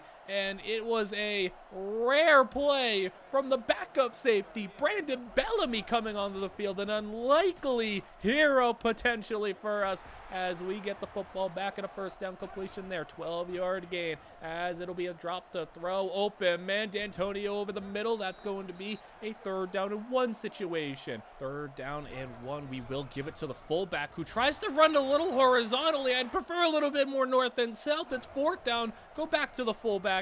He gets the first down this time around. Okay. Well, don't scare me like that, as it'll be a play action. Gunn right over the middle! Intercepted again! No! And the defense chance, tracking him down. He'll get tackled inside the 15, but Minnesota is going to take the snap, drop the throw. What a pass! Touchdown, Vikings! And the Vikings have a 2-score lead as Gunn gets immediately sacked. And now this is slowly deflating the morale of this team as it's going to be an incomplete pass. 3rd and 13 as Gunn underneath, caught. Not going to get the first down, but he'll get pretty close. 4th down and 2 as we need it badly. Gunn will throw. He's got D'Antonio, but it's over his head. Minnesota's taking it over, and the Vikings with a first down. If they put this ball into the end zone, it's all over potentially. Vikings so close with a 9-yard gain to the 7-yard line. Walters dropping, end zone, touchdown, flag down. It's on us anyway. It doesn't matter. And Washington down by 3 scores with 3 minutes to play. And we need a miracle in this one, as it's going to be Gunn delivering a first down completion there. Can we get into the end zone quickly, as that pass going to be caught short gain? 4th down and 3. Play action, quick pass, as that's going to be caught. Santana Moss to the 30-yard line as 2:15 to play. Minnesota's making us take our time. We can't get any big-time plays here. That pass out of bounds. 2nd down and 10 as 2-minute warning is approaching. There you go, big play inside the 13-yard line with the 2-minute warning hitting, as that's a quick pass over the middle. Don't want to see anything like that in bounds. Got to hurry it back as there's 1:47 to play. Gunn outside, incomplete. 3rd down and 6. Gunn throwing again, just coverage so good, incomplete again, tipped around. 4th down and 6. Gunn, quick, caught, not gonna get the end zone, but he's got the first down. 1:20 to play. Gunn, incomplete out the back of the end zone. 3rd down, as he'll finally deliver a score. It took us too long, but we have all of our timeouts. We have a minute to play, and it's a 2-touchdown game. We're not gonna get the onside kick, but if you stop them here, hit a big play, onside, I guess it's not impossible, as the run stopped. Just get off the field here as they'll run it again. Running wide, he'll get a solid gain, maybe not so much, gain of 2. 3rd down and 7 to give us a chance. Flag is down, and it's a face mask on Washington, which means that's a first down, and the game is over. Are you kidding me right now? We're gonna lose this game in just depressing fashion. I mean, just there was too many penalties in the second half there. We'll just kind of get ourselves out of here. Vikings will tack on a field goal. It doesn't matter. And in the last play of the game, I mean, Chad Gunn throws a Hail Mary interception. So, I mean, you're going to see 3 interceptions on the stat sheet. Really, it was 2 interceptions, but regardless, the 2 interceptions were bad ones. I'm not going to sit here and pretend that Chad Gunn is without blame here. He threw 2 bad interceptions. But, I mean, if you want to know the play that really flipped things, how about a 20-20 game? You're going in, driving for the end zone, and a scoop and score the other way. It goes from us 27-20 potentially to them 27-20, and then had to climb out of a hole. Gunn forced it. Vikings have seemingly made Gunn play lesser than what he typically does in other games. Gunn plays very well in just about every team. The Vikings know how to at least contain him a little bit, but, I mean, still he put up almost 400 yards and 3 touchdowns. That's just, it's an unfortunate way to go out this season. But I'm not going to dwell on it forever. I mean, you could take a look at what Chad Gunn did this season, and, you know, now that we get the opportunity to look back, it was a heck of a year, and Chad Gunn goes and throws for 5,000 yards, over 40 touchdowns. This dude was just special. I mean, he's just so good. Just to be able to have the performance that he did, only threw 11 picks, he even cut down his interceptions by 1. And I mean, had 4 games of 400 plus yards. That game against the Raiders where he almost went for 500, threw at least 2 touchdowns in every single game. The Minnesota game, like I said, he threw a pick at like the very end, but you know, no real game, like real 3+ interception game. Calvin Cashmont though, after last year, I mean, 1,300 yards, 11 touchdowns. You're thinking, okay, we can cut down on the fumbles and we'll be all right. Well, his yards per carry went down, his yards went down, the fumbles went up, and even though the fumbles went up, it was in a time where the carries went down. He fumbled. I mean, look at the games where we lost. We lost 5 games in total on the season. He fumbled in 4 of those games. He had multiple fumbles in a game. Like, the games where we lost, not to say I put it completely on him, but like, he is a big reason why. And you look at the receiving core, though. I mean, when you throw for 500 yards, you're obviously going to get some prolific stats at the wide receiver position. Santana Moss has another 1,000-yard season. He kind of took a little 2-year break from having 1,000-yard seasons, and maybe you thought it was a decline that was eventually going to have him fizzle out and retire. But no, he does not. He goes for 1,100. Lance Spence has an awesome year. He goes for his first 1,000-yard season. And DeFazio Combs, how about almost getting the record again? 22 touchdowns again. Back-to-back years. That's got to be a record, though, right? 22 touchdowns in back-to-back seasons. 44 touchdowns in a 2-year span for a wide receiver. That's most certainly a record. So, DeFazio Combs is putting up historical numbers. And, you know, when it comes to players not allowing much sacks, I mean, when the guy who's maybe your worst pass blocker and most allowed sacks type of dude was your tight end, I mean, you're pretty happy with that. 4 sacks allowed was the most we allowed from any individual player. Antonio Cromartie had 7 interceptions. Thomas Howard had 5. Moon, Landry at 4. Bo Drew at 2. A couple other guys in there. Deflections. I mean, this team was just awesome. We were really good. We were equipped to go and win a Super Bowl. And, you know, you make it to a conference championship, you can go and win a Super Bowl. Like, the expectations were that you made the Super Bowl last year and you could easily make it back, but it's never that easy. You can have a bad day, you can have a bad moment, something can go wrong, and when you're facing a team like the Vikings, when you're facing a team like the Giants, you're facing a team in the AFC like, you know, the Colts, you're facing Brady and the Patriots, you're facing whoever.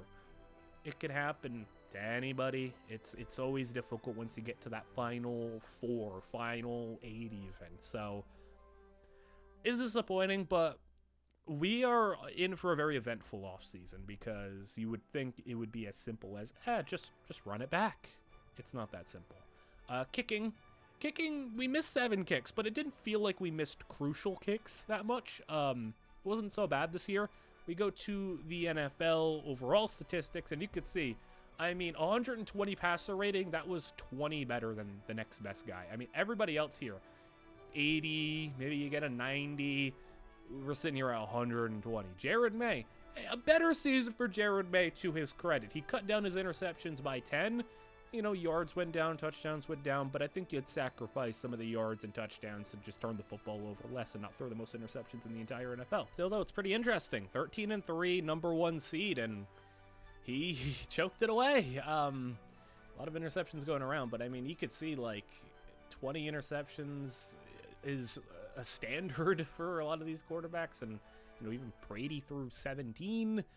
Chad Gunn throwing 11 while having, you know, basically like the highest yards per attempt, second most yards. And the completion percentage as well. How about that? Jared May was actually tied for number 1 with Chad Gunn and Drew Brees, but also McNabb as well. So a couple of 63%, but you know, in every metric you want to look at, Chad Gunn was maybe the best quarterback in the league this year, better than Luke Rambis. So we're going to hope he ends up with that MVP. There's a couple of things we need to figure out with this team, though. I think, firstly, running back has become a need because I just need a guy who just doesn't fumble the football. Just doesn't, like, I just need a safer back. And that's not to say Cashmont can't be a contributor for this team, but I just need somebody who, I need a closer. I need somebody who, in the key situations, can just, you know, give us some reliable carries. Also, for as good as the offensive line was and for as little as we got sacked, the run blocking was not ideal. I want the run blocking to be better on this team. And then we have some holes that we'll need to fill because we don't have money to pay everybody anymore. So this is actually going to be a pretty important and eventful offseason for us. I would anticipate sack leaders.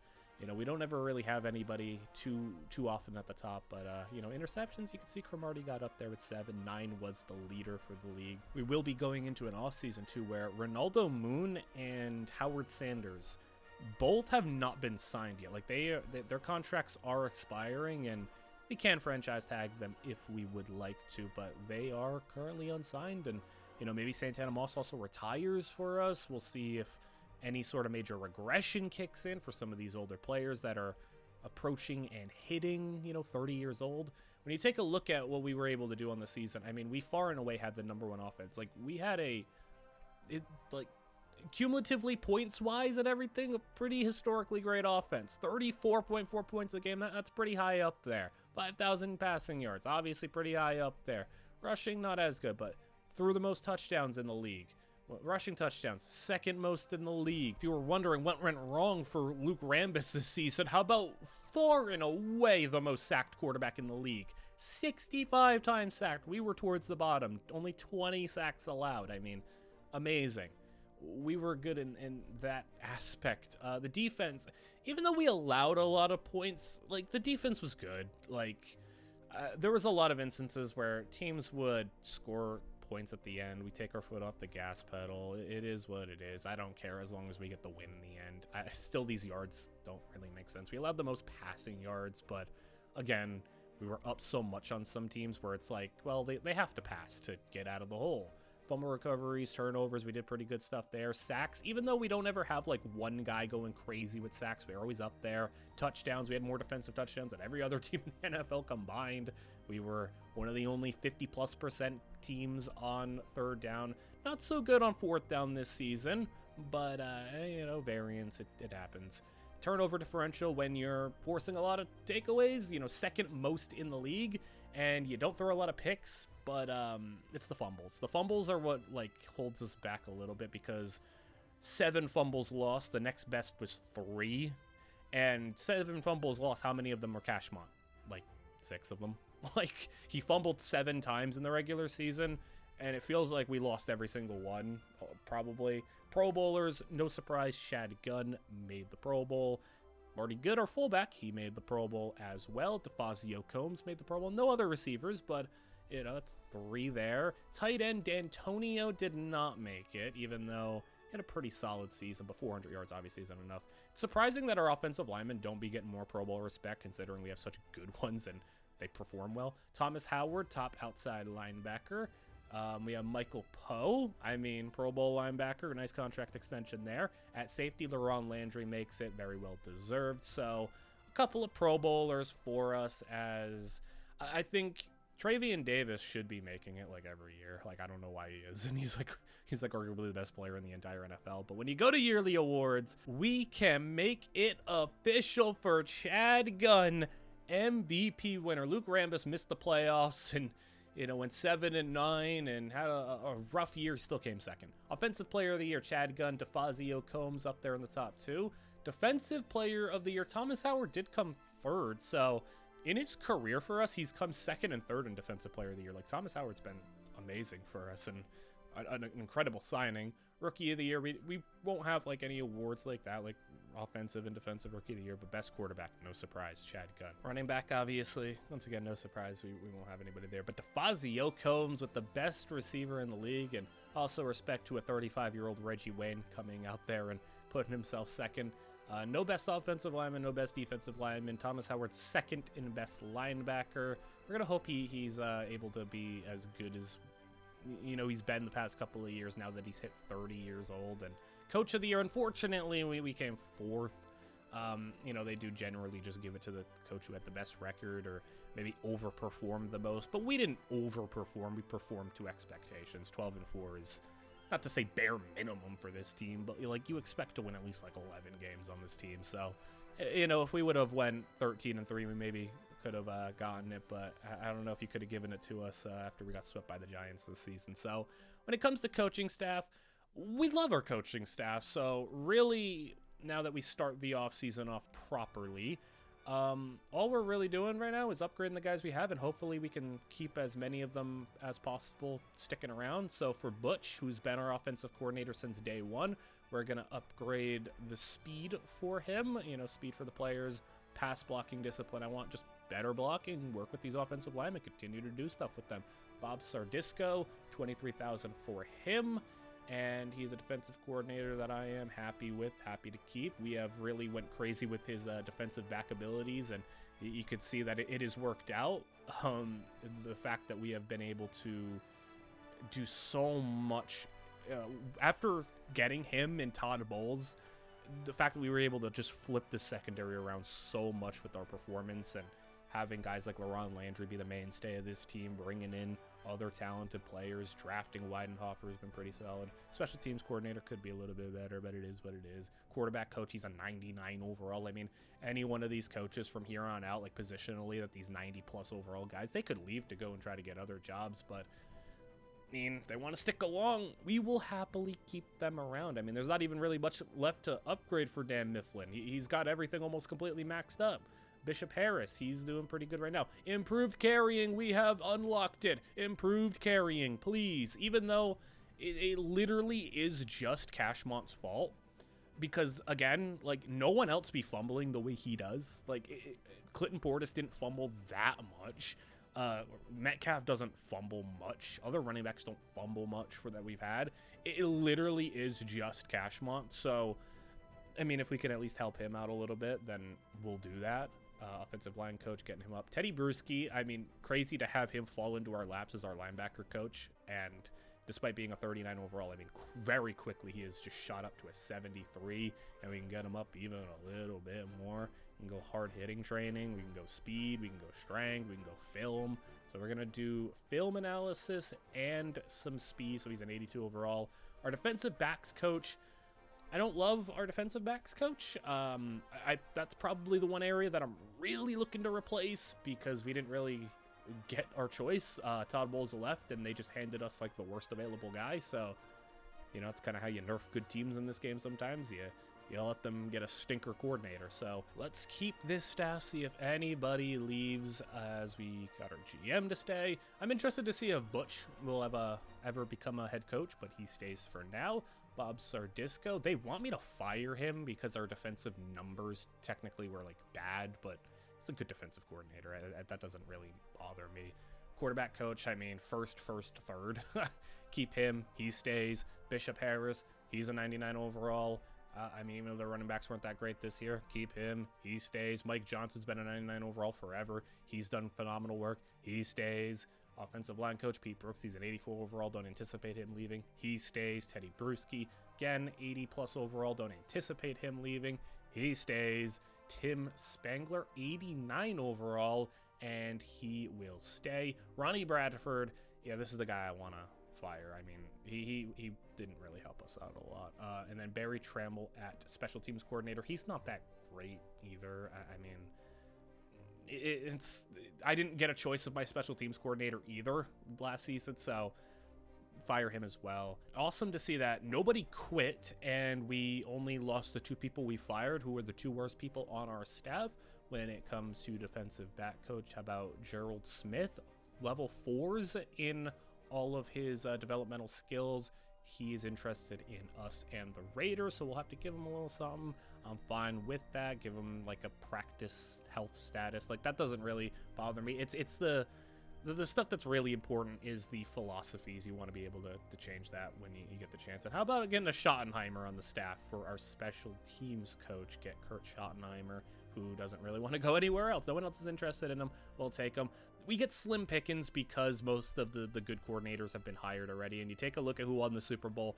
Minnesota stomps the Ravens in the Super Bowl 24-3. So the Vikings beat the Giants, they beat the Seahawks, they beat us, and they smash the Ravens in the Super Bowl to go all the way, win it all.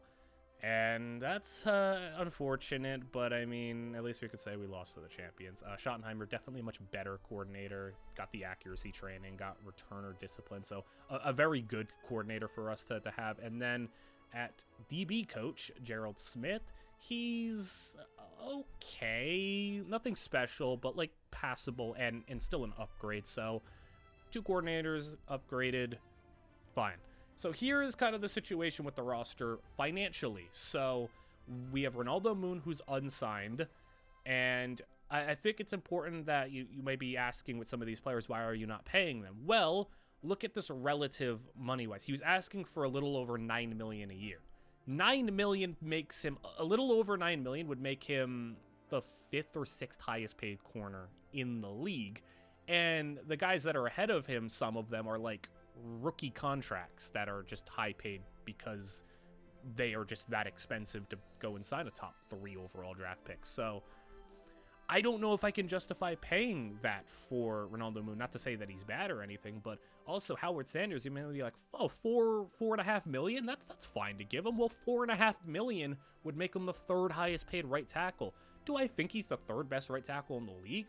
No. I mean, Howard Sanders is nice and all and was a great find for us in the 4th round, but I don't think he's irreplaceable. I don't think he's special.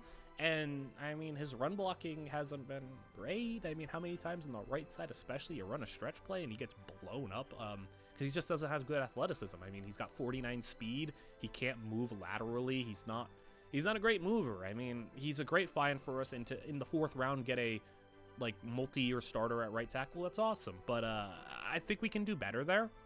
And, like, we did, at the very least, draft Todd Boone, who was drafted as a right tackle in the 2nd round last year. I mean, worst case scenario, we plug him in at right tackle. He had 88 potential anyway. So he could be an 88 overall, and he's a phenomenal run blocker. So that could be a future plan for us. And then with Ronaldo Moon, I mean, we're paying Antonio Cromartie a little under $7 million. Is Antonio Cromartie, like, can I justify paying Ronaldo Moon a comfortable amount more than what we paid Antonio Cromartie when they are the same caliber of player? I just don't think that that's smart. It's a long-term contract, too, for a guy in his late 20s. I just don't think that that's smart. If it were like a 2-year deal, maybe I would have considered it.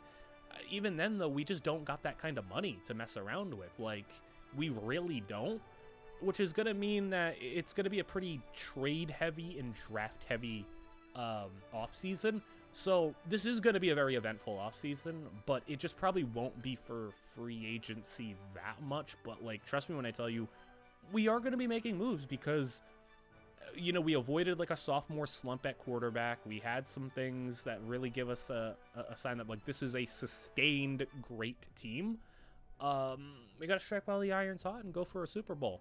So we're going to make the moves to try to go ahead and do that. We have to replace right tackle. We have to replace starting cornerback.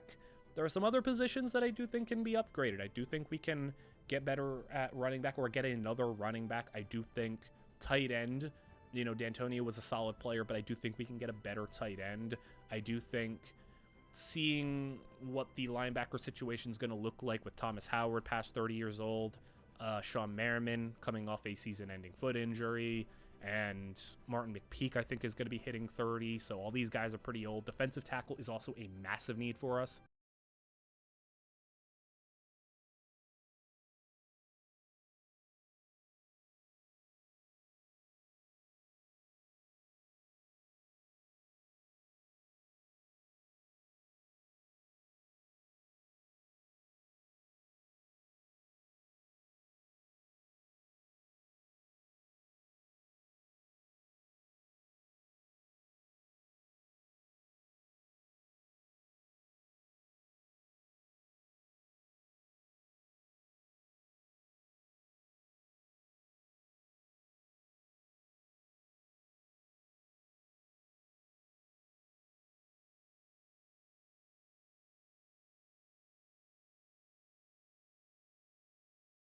I mean, I would love to have Cleveland Green. I just don't think that we're going to be in a spot to take him, even though I am very much interested in keeping the phone lines open a little bit. Drew Brees, how about that? Unrestricted free agent. They basically just let him go. Matt Ryan as well. McNabb. So, little shakeup in the NFC. 3 starting quarterbacks going. Clinton Portis.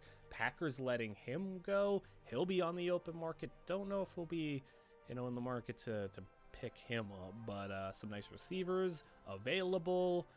A lot of older players, we're probably not going to be looking there. Tight ends, I mean, they're just forever available. Like, I just don't know why teams don't keep their tight ends.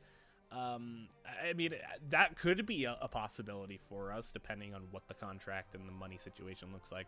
Right tackle going to be a need for us. Howard Sanders is there.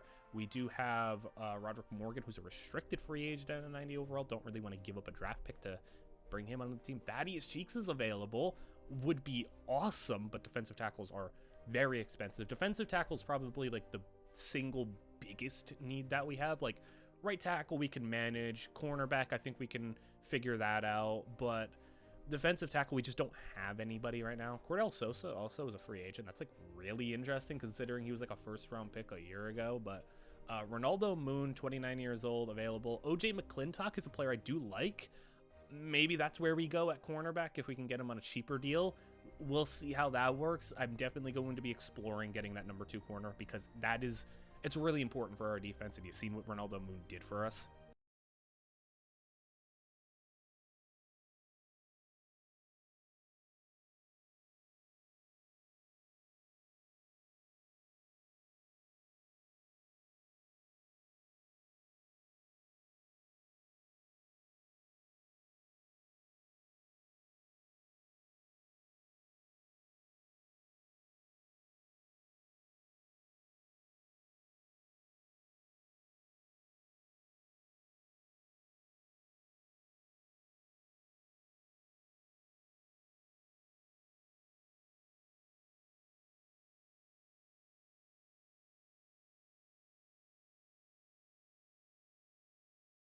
This does look like a really good draft class, and there's definitely a number of players that I have my eyes on.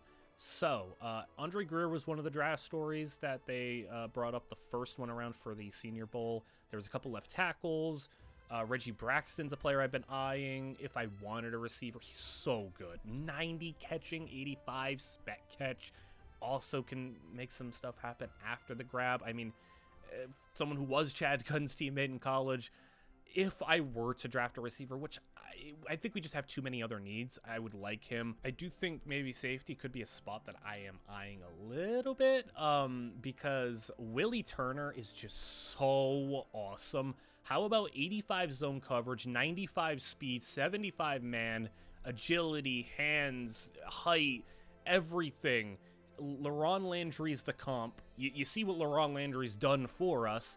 I mean, how about having 2 LaRon Landrys? So you can see the cap situation. We have 17 million available to us. Hypothetically, we paid Howard Sanders the $4.5 million, and we paid Ronaldo Moon the $9+ million. We'd have no money left, basically. You can kind of see why I did what I did. We also have to sign our draft picks and fill out the roster everywhere else. So I just couldn't afford to pay those guys the money that they wanted.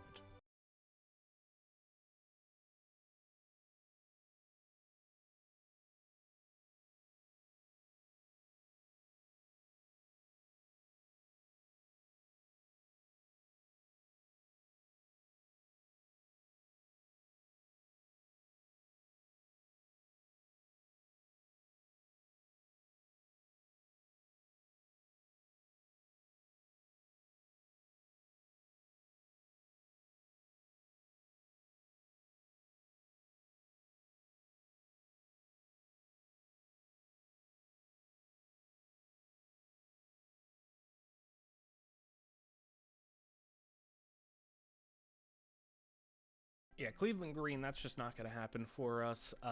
You see some of these other players up there at the top of the board. We got a wide receiver. We got Brad Beckham at quarterback, potentially to Chicago. Once again, the Texans have the number 1 overall pick. How the heck does that keep happening? Emerson, they have Manson going in the top 10, and that was a potential bust player. Reggie Braxton, 22. Giovanni Barnes, 24. So a couple of guys that we have our eyes on. Willie Turner, 28, right before us. They do project that we take Carnell Woods at defensive tackle at number 30. I mean, defensive tackle is a need, so that does make sense. Some of these other players, I do like this draft class a lot. You know, and it's just kind of fits a lot of what we need. Defensive tackle being a need, a couple of other positions. Retirements, Brady retires, Randy Moss retires. Oh boy, the Patriots have been gutted.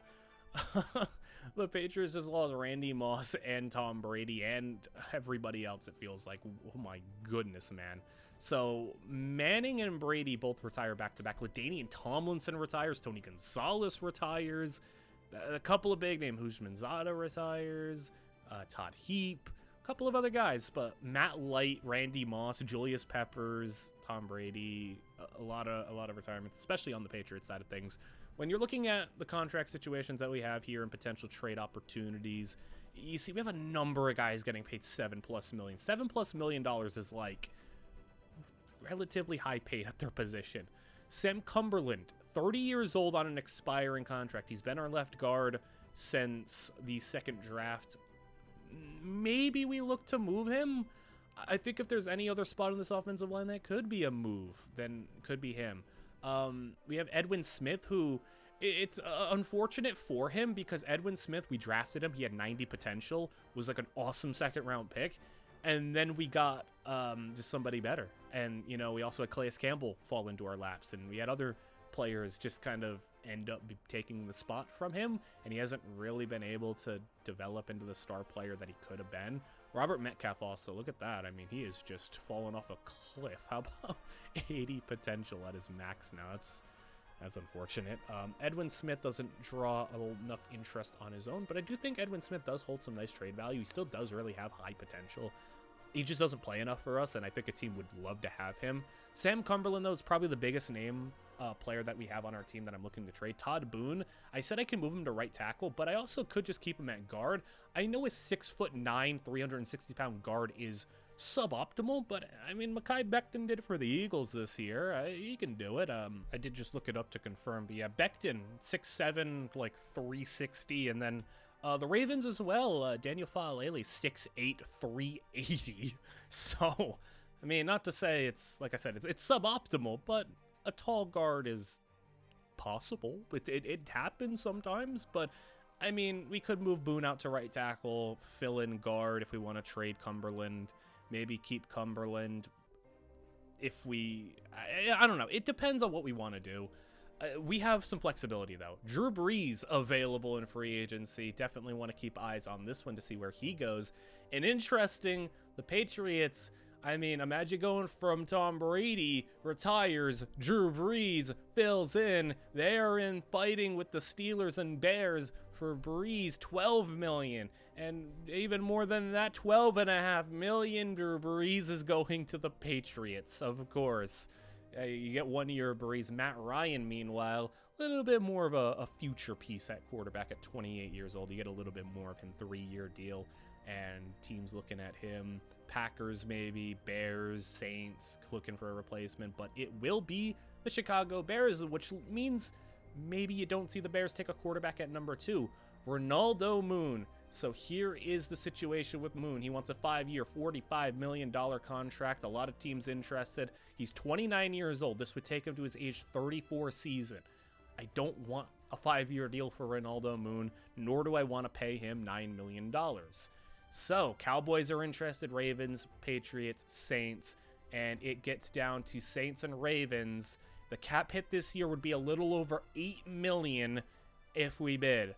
But Ronaldo Moon for a $45 million contract will be headed to Baltimore. I let him go. I know it hurts, but we need to be smart with our money. We need to be able to financially handle signing not just the players that we currently have, our future draft picks. We need to maintain what we have built on this team, and you just can't pay everybody. That's unfortunate. But that's what happens in the NFL. You cannot pay everybody once you pay your quarterback, once you pay some of your other players. We don't have some of these other dudes on rookie contracts anymore. It's unfortunate. But Ronaldo Moon, that wasn't a player we drafted. That was a player we traded for. We got a good deal out of. We got 2 good years from. Clinton Portis, meanwhile, I mean, LaDainian Tomlinson retires. In steps Clinton Portis for them. O.J. McClintock. Now, here's a lot more of a tolerable contract for an 85 overall corner. He wants a 4-year, $24 million deal, so roughly $6 million a year is what he is after. And seeing the bidding for him, it is Browns, Steelers, and it's $24 million right now. And at first I was going into this thinking, yeah, I'm going to get McClintock, but No, I pulled out on him as well. Then we got Howard Sanders. How about Howard Sanders? 27 years old. He wants a 3-year deal. It is going to be for most likely $4+ million. It's at 3.8 right now. Remember what I said, 4.5 would be, like among highest paid right tackles. Unfortunately, it's the New York Giants sitting here at $4.1 million, and he will be a Giant. So, yeah, Howard Sanders has signed with the division rival New York Giants. And then you're looking at guard Shane Rosenthal. It's like, okay, a nice little guard here. A team is willing to give up a second-round pick. Well, is it going to be the Giants again? The Giants just signed Calvin Johnson last offseason. Wasn't enough to beat us in the division. How about stealing our right tackle and stealing a left guard from the Colts? That's pretty brutal. So then I went to the market for trades. Now, you can see Tommy Harris actually did earn a contract extension, a lot cheaper of a contract extension, but a contract extension nonetheless. As you can see, though, I think we made the right decision to get rid of him. He played 300 less snaps, and his body is still a little beat up. But looking at defensive tackle, that is a need for us. Defensive tackle, right tackle, cornerback, those are what we're looking at. Rashad Johnson, really interesting. You remember him? He was like a 50-something overall. We drafted him. We traded him for like a 4th-round pick. He's actually become a nice player for the Jets right now, and a player we'd probably like to have right now. Vondre Jackson, maybe a player we could take a look at. 28 years old, long-term, cheap contract. What is the price for a solid defensive tackle? Well, a lot more expensive than I'd be willing to pay. They want Sam Cumberland and draft capital. That's just not going to happen. Defensive tackle, a little too expensive for me. But it's a strong defensive tackle draft, so maybe we go to cornerback. We filled out cornerback before with the Ronaldo Moon trade. Well, let's take a look at what we have on the market here. There's a lot of talented players, a lot of good cornerbacks. Obviously, when I was scrolling down, stumbled upon a familiar face, DeAndre Miles, who was awesome last year. Obviously, the Cardinals don't want to trade him, but just had to take a look just in case. But when we're looking for what we want at cornerback, obviously we're going to want someone who fits our system. We hope man coverage. That's what we're eyeing. So I think 90+ man coverage is kind of what we're looking for here. McClintock actually would have fit that pretty nicely. Mario Marklund, not really a great coverage player. D'Angelo Hall, awesome player, played for Washington in real life. They are not interested in trading him. Charles Tillman, a little old for my liking. And then you stumble upon Tyrod Darling, who was a drafted player a while back, like 4 years ago, one of the first draft classes, had an amazing rookie season, and then has kind of tapered off a little bit. For this Dolphins team, they are interested in making a move potentially. And for an 88 overall Tyrod Darling, who's 2 years left on his contract, would probably command a really expensive payday. And much like Ronaldo Moon was 2 years left on his deal, Edwin Smith, who, remember, 90 potential, 83 overall, right end, a 4th-rounder and a 7th-rounder. I would do that in a heartbeat. And I think we could pull something off here. They are interested. We're a little far apart. Decent. I've got to talk them into it. But we're going to keep being persistent here. And there we go. Tyrod Darling, welcome. A former highly coveted draft player. And look at the man coverage we got on this team now. Darling, 96. Braylon Beaudrew and Antonio Cromartie, 94 piece. If you want to know why I covet Braylon Beaudrew as much as I do, 94 man coverage is among the best in the entire NFL. Ronaldo Moon, for as great as he was, 93 man coverage. So Ronaldo Moon, awesome player, but Tyrod Darling, 2 years younger, a bit cheaper, a lot faster, and a little bit better. I think that is a phenomenal move for this team, and he can get even better. The Dolphins maybe haven't even developed him to his fullest potential. I mean, he could still get a little bit better. He's also got some hands to him. He makes some plays on the football. 7 interceptions as a rookie tells you that, but I think that this has potentially even turned into maybe even an upgrade, dare I say. I know he's 1 overall lower, but man, Tyrod Darling was a top pick for a reason. And the Dolphins, I mean, they're a team that they weren't really good last year, and I don't think they're going to want to pay Tyrod Darlin. I mean, he's been sitting around doing a whole bunch of nothing when it comes to competing on the Dolphins. Well, why not go to a contending team, get themselves an Edwin Smith, who for us isn't really all that useful right now, but for them, a 90 overall potential D end is not easy to come by. So I think that works out.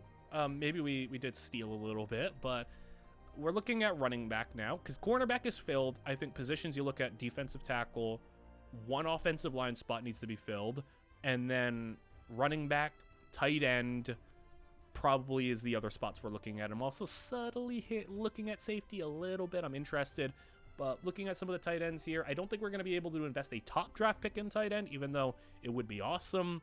Cleveland Green's the only tight end in the first round that I would be willing to take. We're not going to get him.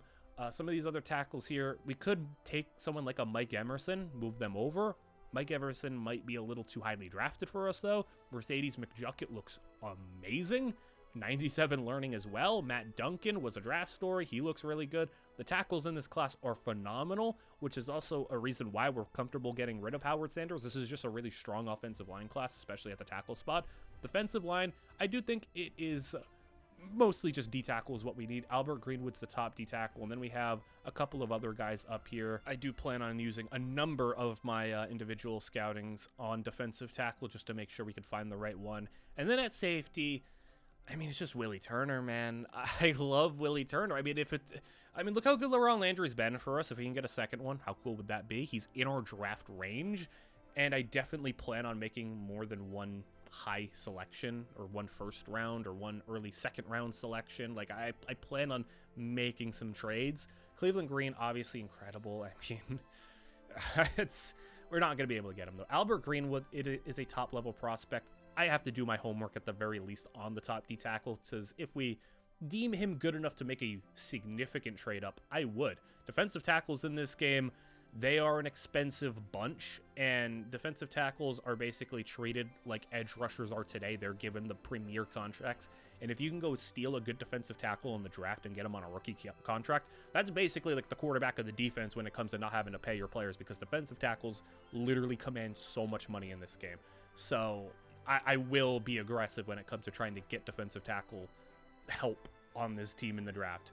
Linebacker, again, not like the biggest need, but I'm subtly looking at it. I'm eyeing it just to see if anybody catches my attention. You know, when players start to hit like 30 plus years old, I'm eyeing potentially replacing some guys. Carnell Woods, this is the guy that they project us to draft, and my goodness, he looks awesome.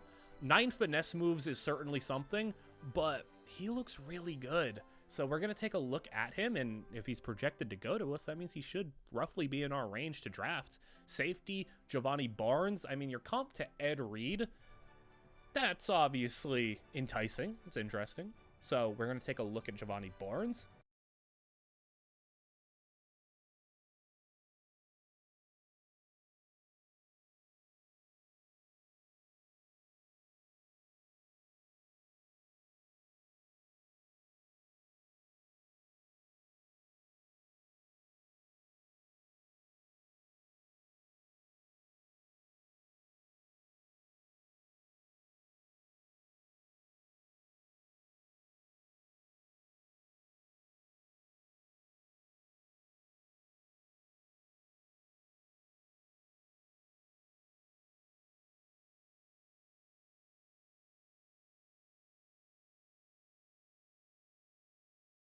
All right, a lot of prospects talked about there, not many of which concern us too much. So running back, if there is something that is a little unfortunate, this is not a great running back class. So I'm looking for somebody who has high ball carrier vision, and I would like just solid carrying, solid just being able to hold on to the football and make the right reads. The highest ball carrier vision that we can see here is Skylar McNeil, which 88 is really good in base, and one of his pluses is upside.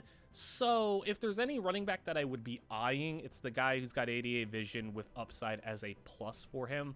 This is typically the running backs we've been taking. A guy like Bobby Sensabaugh, who's compared to Brian Westbrook, is not great vision, but he's really athletic. But like a lot of these other running backs, you can see 60, 50 vision. Like there's just not a lot. McNeil's the running back that does intrigue me the most. Not like an amazing amount though. So if there is an extra individual workout, I may circle back to him.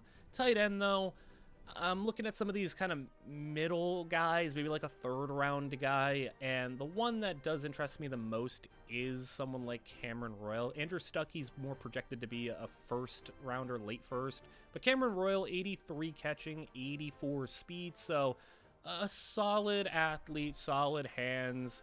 We'll take a look at him. And then going back to defensive tackle, Quincy Flowers is the next best guy. He's got size, speed, potential. That's a pretty good combo. We'll take a look at him. Then sticking around, maybe linebacker. How about Kennard Bumby? How about 88 pursuit, 87 speed, zone coverage? I mean, he can cover, he can tackle, he's athletic, he's a little rangy. Interested. If I were to take a linebacker, it would definitely be somebody who's like kind of, maybe redshirt him a little bit and then they take over. Thomas Howard's contract is expiring next season, I believe. Sean Merriman, 2 years after that, coming off a season-ending injury. Speaking of Thomas Howard, Antonio Wheatley's comped to Thomas Howard. So 21 years old, raw talent, comped to Thomas Howard, good athleticism. I think that's a worthwhile scout as well. Then circling back to running back, I think it's at least important that if I'm going to take a running back, someone that could be a solid number 2, maybe a closer for us. Marcus Vess is 25 with ball security, but like 25-year-old running back is a little scary. Yeah, but Skylar McNeil is the one I keep coming back to. It doesn't look like a crazy player, but looks like maybe could be a reliable player. Defensive tackle, once again, coming back to it. We've already scouted 3 of them, and then I'm looking at Adrian Robinson. How about 43 speed, but 95 strength? Strength is a big thing for him. Jackson State, 6'3", 340, just a big stuffer in the middle. I was kind of between him and Demetrius Perry as guys I was looking at. I know a little bit more about Robinson, so I'm going to take a look at him.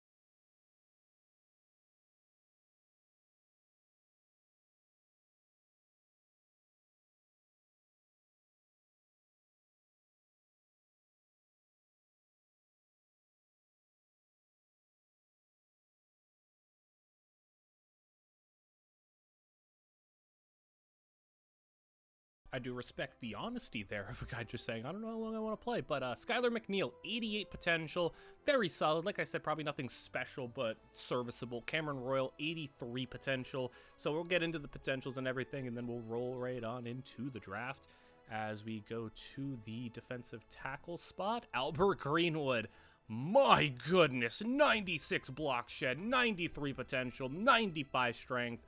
I want him. I don't know if I'm going to have a chance at him, but I want him. And we go to Adrian Robertson, who is a 90 potential player. Good block shed, good awareness, strong, big, really good as well. My goodness, that's 2. And then Cardell Woods, 93 potential. This defensive tackle class is out of control. 3 beasts. And then we have a 4th guy, Quincy Flowers. He's 81 potential. I mean, they all couldn't be hits, but okay. Antonio Wheatley, 83 potential. Kind of disappointing. I would have hoped for a little bit better from him, but definitely not someone we're going to be targeting very highly. Kennard Bumby, really disappointing as well. Thought he could be a little bit better than 81 potentially. Looked like he had a lot of athleticism to him. Giovanni Barnes, 89 potential. Would have liked to see it a little bit higher if I'm going to select him in the first round. And then, even though his potential is also 89, I'm still like really interested in Willie Turner. Like, it's just the skill set that I love. I just love this skill set. I love this LaRon Landry type. I mean, he's so good. 6'3", 200 pounds, speedy, fast, athletic, rangy, coverage. It's so good. So, free agency recap. 1 addition, 12 losses. Roster, I mean, we still have a pretty fairly sized roster. Only additions technically is just a guy we kind of locked up for a longer term backup option. Ronaldo Moon goes to the Ravens. Howard Sanders goes to the Giants. And then a couple other players don't even really see teams, and the Rams grab themselves one of our backup tackles. So, yeah, I mean, but when you look at what we did with our money, DeFazio Combs re-signed on a very nice $8 million contract a year. Santana Moss for an extra year. Braylon Beaudrew long-term. We also got Michael Poe for like a little over $2 million a year. Really good contract stuff. Now, when it comes to this draft, we're not going to be trading up for like a top-tier pick, but definitely want to keep the phone lines open, see if anything pops up for us. Number 1 overall pick. Houston's been taking weapons. This time around, they go Travis Bowser, so a middle linebacker with the number 1 overall pick. Really interesting. The Bears, they went ahead and selected Costa Bayless, who they were thought to maybe take a quarterback, but then they signed Matt Ryan. Go get him a weapon. Then how about with the number 3 overall pick?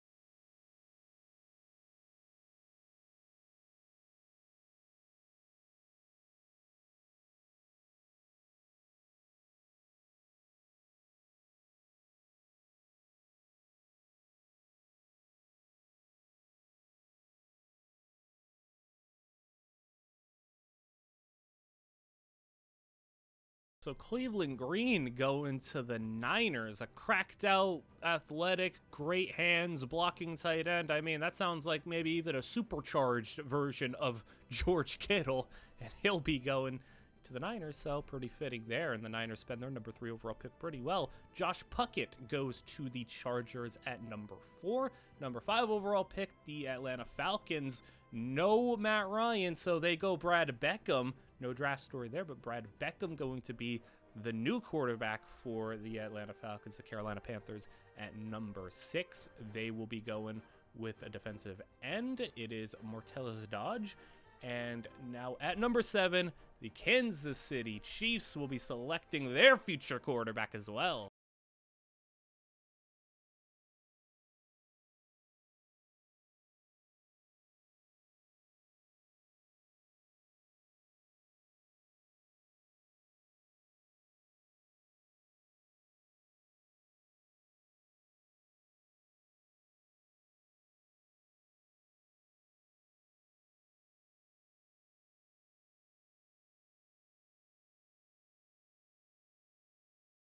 All right, so Kansas City maybe got their guy. Detroit Lions, what do you got for us at number 8? The Lions have been an absolute dumpster fire in this franchise. And they take the guy who literally was said, yeah, don't draft him. He might be the bust of the draft. Montez Manson.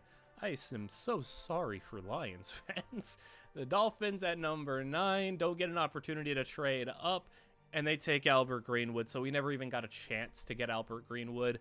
But I don't feel so bad about missing out on him because the defensive tackles in this class are really good regardless, but it would have been awesome to get Albert Greenwood.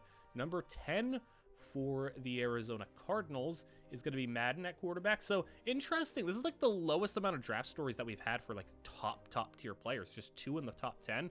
Steelers are the first team that we actually do have an opportunity to trade up with, and if we wanted to, we could give up a lot to get the number 11 pick. Not going to do that, so number 11 for the Steelers. They will make a selection.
Football just being a job is kind of funny. Also, you can really tell the time period we're in. Running back has fresh legs. He only had one game of 25 plus carries. If you had a running back have one game of 25 plus carries and consistently getting like 20 plus carries in a game in college football nowadays, it'd be like, oh my goodness, he's out of gas at this point, can't draft him. You know, fresh legs nowadays is like 12 carries a game in college. So Rams take a defensive end. Cowboys in at pick 15. They'll end up trading that pick to the Green Bay Packers, who will select the Clinton Portis replacement.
You know, that's actually a pretty fun player. Seattle giving Jared May a really fun tight end to throw to. And now we're at the point where we're kind of seeing where our trade-up options and opportunities could come in. So Mercedes McJucket, really good player. He goes at pick number 19. Pick 20 is going to be Delbert Mincey.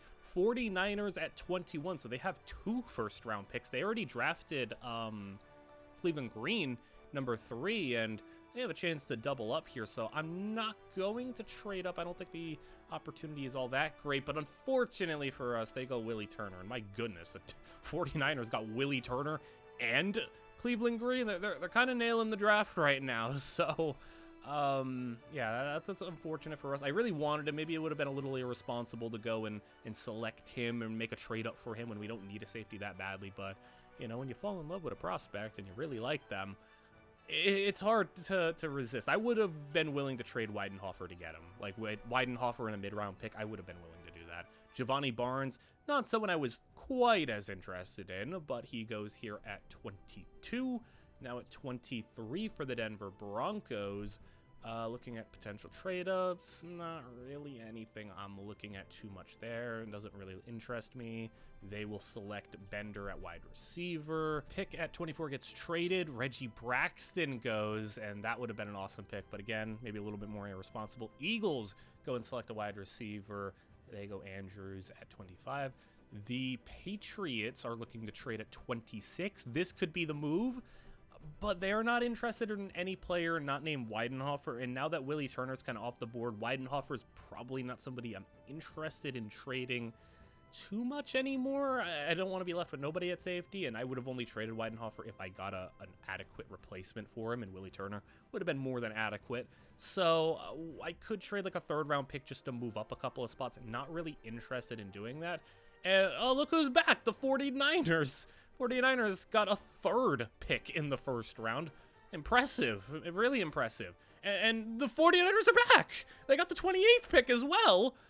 Okay, guys, what do they do? What are the 49ers on here? Okay, the 49ers at pick 28. I just had to like double check because I was like really confused. Like the 49ers got a 4th first-round pick. Yes, they have pick 3, 21, 26, and they have now 28. And with that pick, they're selecting Powell at linebacker. These guys are crazy. So the Bills now at 29, they want to trade. And look who's asking. The 49ers, what do you even have left to offer? How are the 49ers in negotiations for this pick? What do you want? What? How?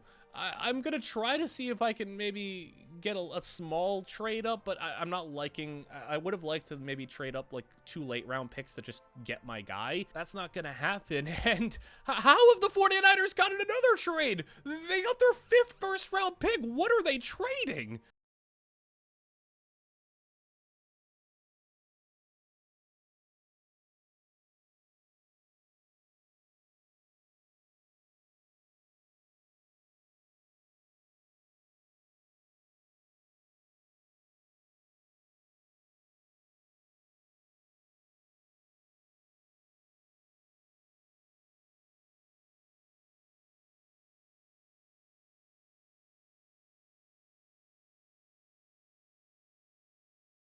Dude, what the heck are the 49ers doing?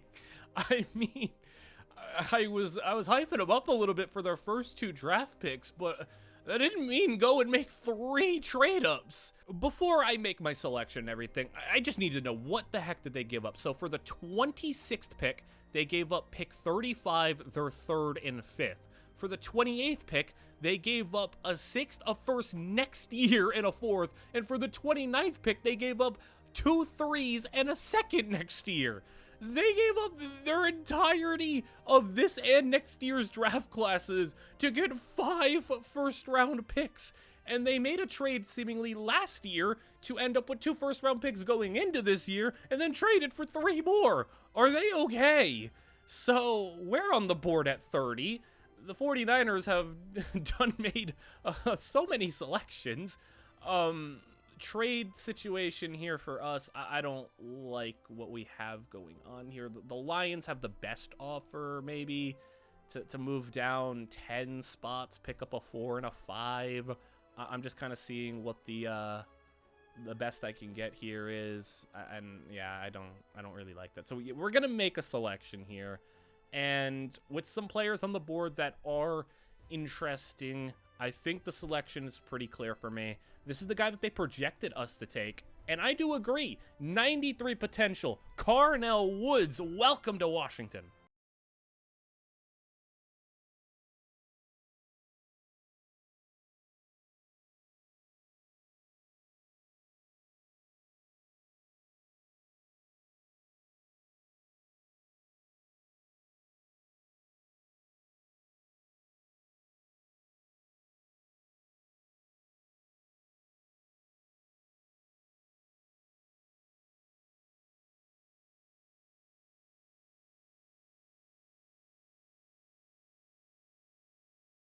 Yeah, that might be a special player. Maybe a little concerning that he hasn't played much football in his life, but that could be a special player for us. So now, 31st overall pick. You know, maybe we go into our little pull of 49ers, I guess. I am interested in making another selection here, and to be honest, our first round pick the next couple of years, you would presume 28, 29, 30, 31, maybe even 32. You presume whatever first round pick we trade for next year is going to be one of the last picks of the first round. So trading it for the 31st overall pick this year, I wouldn't hate doing that. I think that this is the type of draft where you pull assets from the future to make a selection now. How about our first round pick next year and 2 6th to make another selection? And I think I did hint at this a little before. Also, these trade offers, I just usually like to take a look at them just to see what they are. They're not good, but I did hint at this a little earlier with what I was kind of thinking here. Now, impressively, Matt Duncan is still available. He was the 10th overall player. Andre Greer's really good, like really good. Interesting that he's still on the board. Skylar McNeil is another player that we were looking at that is also still on the board. But Andre Greer did spark an idea in my mind, but not something that I'm going to do. I think we'll pass on Andre Greer. But yeah, like I said, Skylar McNeil on the board. But the player that really did catch my attention and the player that I wanted, how about we just go double dip? I talked about how expensive D tackles are. I talked about how hard it is to get a good D tackle. We lost Tommy Harris, and we haven't been able to fill that hole because getting D tackles is just really expensive, and they're not always available to us in the drafts. Well, 2 of them became available to us, and Are we really going to find a first-round pick, a late first-round pick next year that's going to be that good? I'd have to say unlikely. So let's double dip at defensive tackle. And hey, if there's somebody we want next year, we'll go and make a trade. We can just go trade our next year first-round pick and, you know, move it up. We could just keep on, you know, pushing back our future rebuild that we'll have to, you know, eventually do what the Rams did. Keep trading our first-round pick if we have to. Now, I am interested in moving up again. Like I said, I got a little idea that sparked into my mind when I seen Andre Greer on the board. We're not going to be able to get the 33rd overall pick. The Bills make the trade. They take Bumby, who, a really interesting player, didn't have the highest potential. 34th overall pick. They want Cumberland and some later assets. That is definitely something I could see myself doing, and I will try to offer that. I think what I maybe want to do here, how about trade Cumberland and just take Greer? How about that? Because I think getting out of having to pay Cumberland a long-term extension going into his age 31 season is a big thing to get away from, and instead trade for Greer and then, you know, pay him what second rounders usually make, which is like $1 million a year, maybe 1.5 million for the best second rounders. He's still lasting on the board somehow, and I think this is where we're going to be able to get it done. How about Sam Cumberland, a 6th and a 7th? Sam Cumberland, a 7th and a 5th. That's still not enough. How about Sam Cumberland, 2 6th rounders? They are interested, and we have dealt our 91 overall guard, and we will trade our guard, essentially, trade our 30-year-old guard to take another guard in his place, and we will be selecting Pitt's Andre Greer, who I think has no business being picked outside of the first round. He's such a good-looking player, and I'm taking that risk.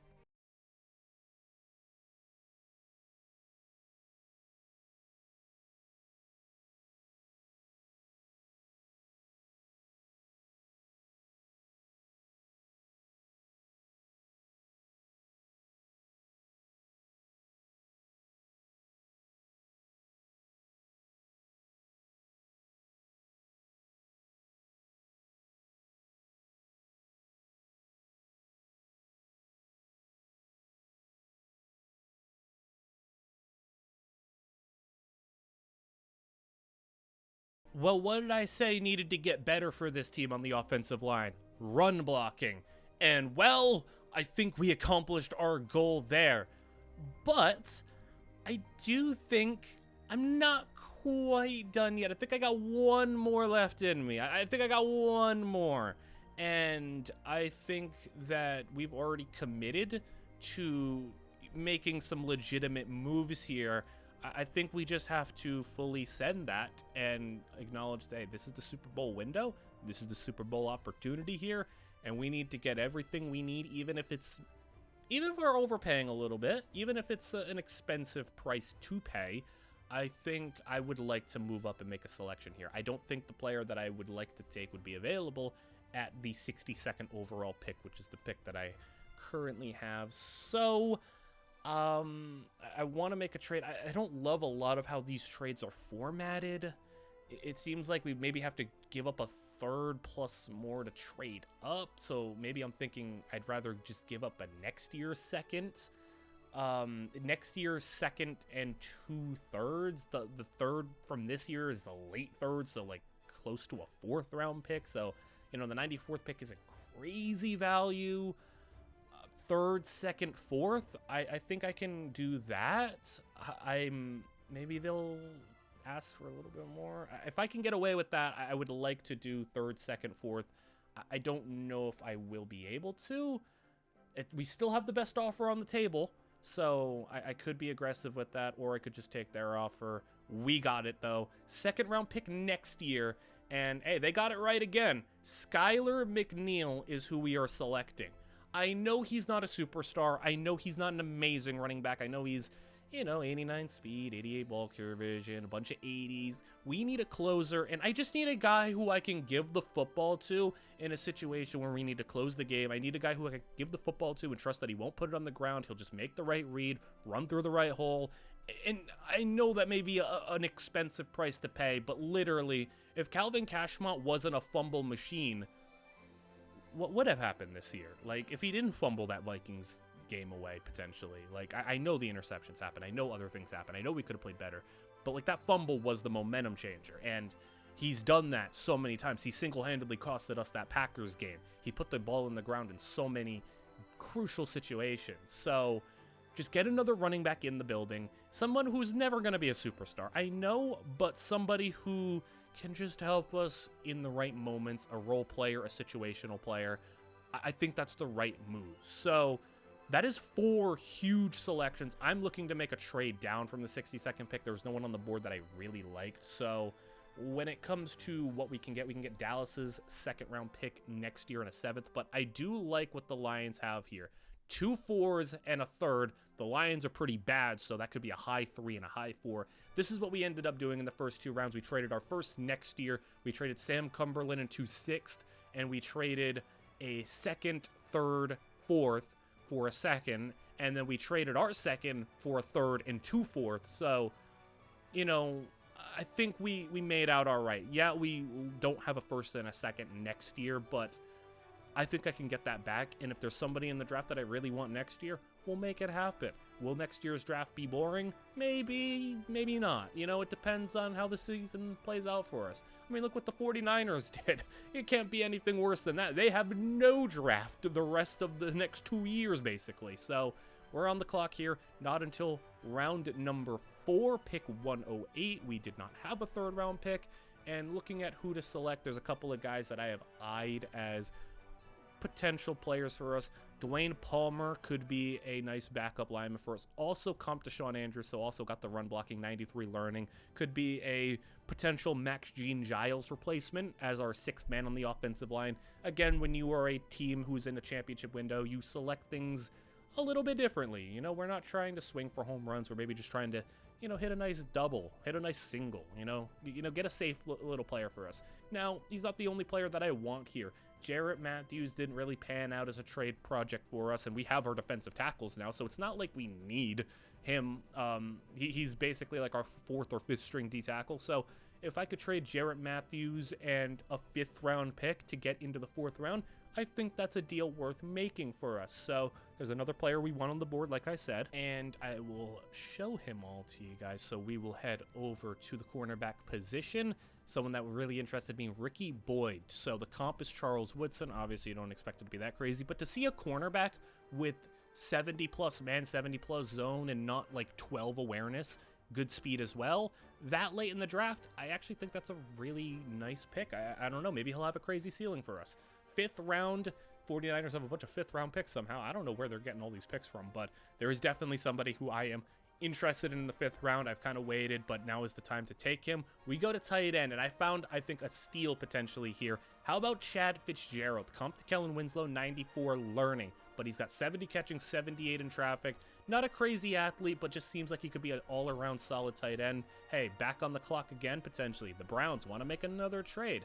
How about 2 7ths for this late 6th round pick? Let's just keep being persistent. It's to move up 17 spots to give us, give them a 7th next year. I'm just going to keep hammering it home. They say yes, so we're back on the clock again, moving up 17 spots. This draft has definitely been, if I see somebody, I take them. If I find somebody I like, I go after it. And it will be a tackle here. Right here, Tavares Lee, fill out the backup offensive line slot. He looks like he could be a potential player for us, as we are going to be moving Boone to right tackle, but if it doesn't work out, let's get a backup just in case. Then in the 7th round, our last pick, Jay Joseph, get him in there, and that is our draft. I think I did a good job here. Let me know what you think. How do you think that we handled this draft? I think I did a good job. Obviously, I could be all wrong, when the potentials get revealed, but we know the potential of the 2D tackles and Skylar McNeil. Now, the big decision, or not the big decision, but the big risk I took, trading my 91 overall guard for a guy who I didn't even know the potential of, but he just looked really good. And, you know, yeah, do you trade a 91 overall guard in a championship, you know, contending season just to avoid paying him? He's 30 years old. He'll be going into a 31-year-old season. We probably would have to up his contract. He's making like, you know, 2 to 3 million. We'd probably have to up that to like close to 5 million. And instead, we end up with Greer, who we have to pay 1.5 at most to. I mean, the contract money here, how it works out is a lot better. This is like a $4 million discount on a player. And even if hypothetically he's not as good, as long as he's like 88 potential, I'd rather pay 1.5 million for an 88 overall than 5 million for a 91 overall with this team's current state. We have a good offensive line. So let's take a look at the potential of these players. So this is the final big thing we'll get into, and we start off Dwayne Palmer, 86 overall. This was our 4th round pick, and that's pretty good. I said I wanted a bit of maybe a Max Gene Giles long-term 6th man on the line replacement. Well, his potential's 86 overall. That's what Max Gene Giles has been, and it's pretty solid, so we'll take that. Up next, Chad Fitzgerald, and I think I got a steal here. His speed, his athleticism, that's why he's never going to be maybe a superstar, but look at the receiving attributes. 85 catching, 95 potential route running at tight end, 89 spec catch, 90 in traffic, 87 release. He's just slow. I can deal with that. I could definitely deal with that. He can't block either, but a slower tight end who can't block, but he catches everything thrown at him and he can run routes and he's a quick learner. Heck yeah, I'll take that. Skylar McNeil, his potential, it actually says 87, but it's about what we expect here. 91 speed, 90 excel, that's fine. Trucking, maybe not as good as I would have liked it to be at its max. 87 awareness, 85 carry, that's okay. Like, that's better. That's okay. 95 vision at his max is huge. That is what we were looking for. 90 spin move, 82 juke. Like I said, this guy's never going to be a superstar, but as long as we understand that when we draft him, that's fine. We want a closer, someone who's safe, who can do his job. How about an undrafted star player? Nate Humphrey at center. This player walked onto the team. He was one of the only, you know, competent players. Will he ever be a superstar? Will he ever be a starter for us? Maybe not, but hey, this offensive line's really good, really deep, good, talented offensive line. Adrian Robertson, 90 potential. We knew that going into it, but here's what his stats look like. Yeah, he may only have 10 finesse move at his max and 76 power move, but 94 tackle, hit power solid, 93 block shed. Absolute pure run stuffer, 96 awareness, 97 strength. All of the run stopping attributes that you could want, 95-ish plus. Absolute beast run stopper. Then, I feel vindicated with this one. Andre Greer is a 92 potential, is an 88 overall day 1, and has a max of 98 run block, 99 strength, 90 or 85 footwork. His pass blocking, they were right. It's all right. But he's going to be sitting next to Travion Davis. He could have a max of 99 strength, 99 run blocking. Like I said, he's going to be sitting next to Travion Davis. He can hide some of the flaws in his pass blocking. I need better run blocking. He can do that. And then Carnell Woods was 92 potential. But how about 97 power moves, 95 tackling, 85 hit power, 94 block shedding, 89 pursuit. Player rec will never be great, but 96 awareness, 96 strength, and not the worst speed, 68 with 91 excel as well. So he gives us run stopping plus some juice in the pass rush game. And genuinely, I think I hit a home run on this draft class. I mean, 92, 92, 90, 87, 87. I won't really count that's a center who's an 88 potential. I won't really count that on me. Now, unfortunately, you know, couldn't be perfect. Skylar McNeil is going to have a sprained knee. He'll be out for the first game or two.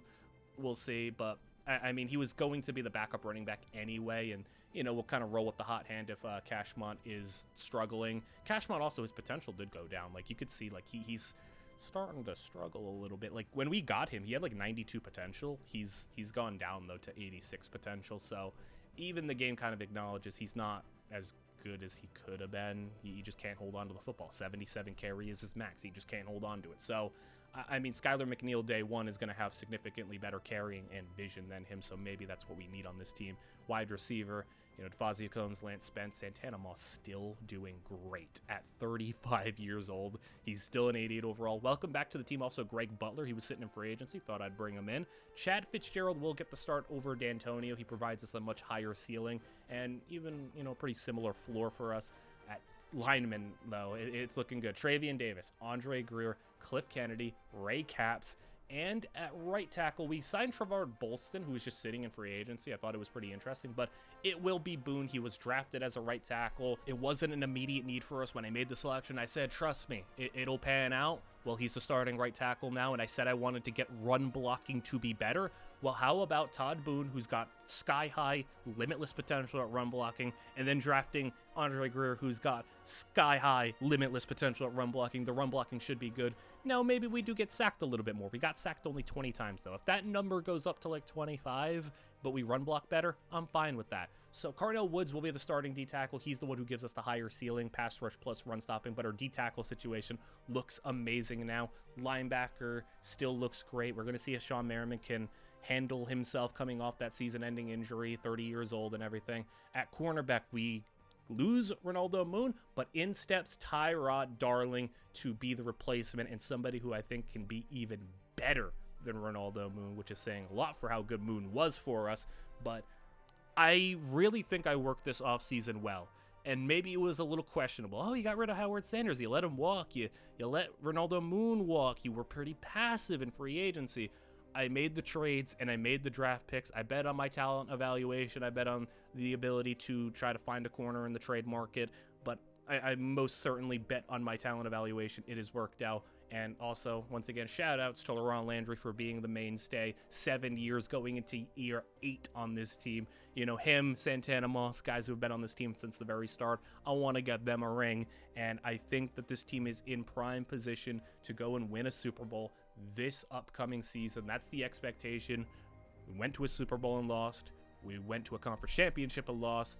But we are here as a supremely talented team with, I think, enough rookie firepower to come out here and make it happen. Now, one little thing I'll show you is contract situations looking a little rough next year. How about Travion Davis? His contract is expiring next season, so you can imagine one of the best players in the NFL is going to want to be paid like at Santana Moss. We'll see if he retires. Thomas Howard, his contract is expiring next season as well. Gonna be a lot to try to figure out when it comes to paying players. Calais Campbell, his contract is expiring as well. And then Sean Merriman will be 31 in his final year of his deal as well. So, we're not to say we're running out of time, but we have a lot of great players that are right at that mark. 30 years old, 31 years old. Santana Moss, any day now could retire. We got to strike while we can, especially with Travion Davis. That contract's going to be going way up. It ain't going to be $4 million a year anymore. It's probably going to be closer to $10 million. So that's the situation we got to deal with. And with the money that we have going forward, we'll see if we can handle it. Let me know what you guys all thought of this video. Hope you enjoyed. Like, comment, and subscribe, as I have enjoyed this series quite a lot. And next year, we're going to hope is the year for us to go ahead and win a Super Bowl. I will see you guys all in the next one.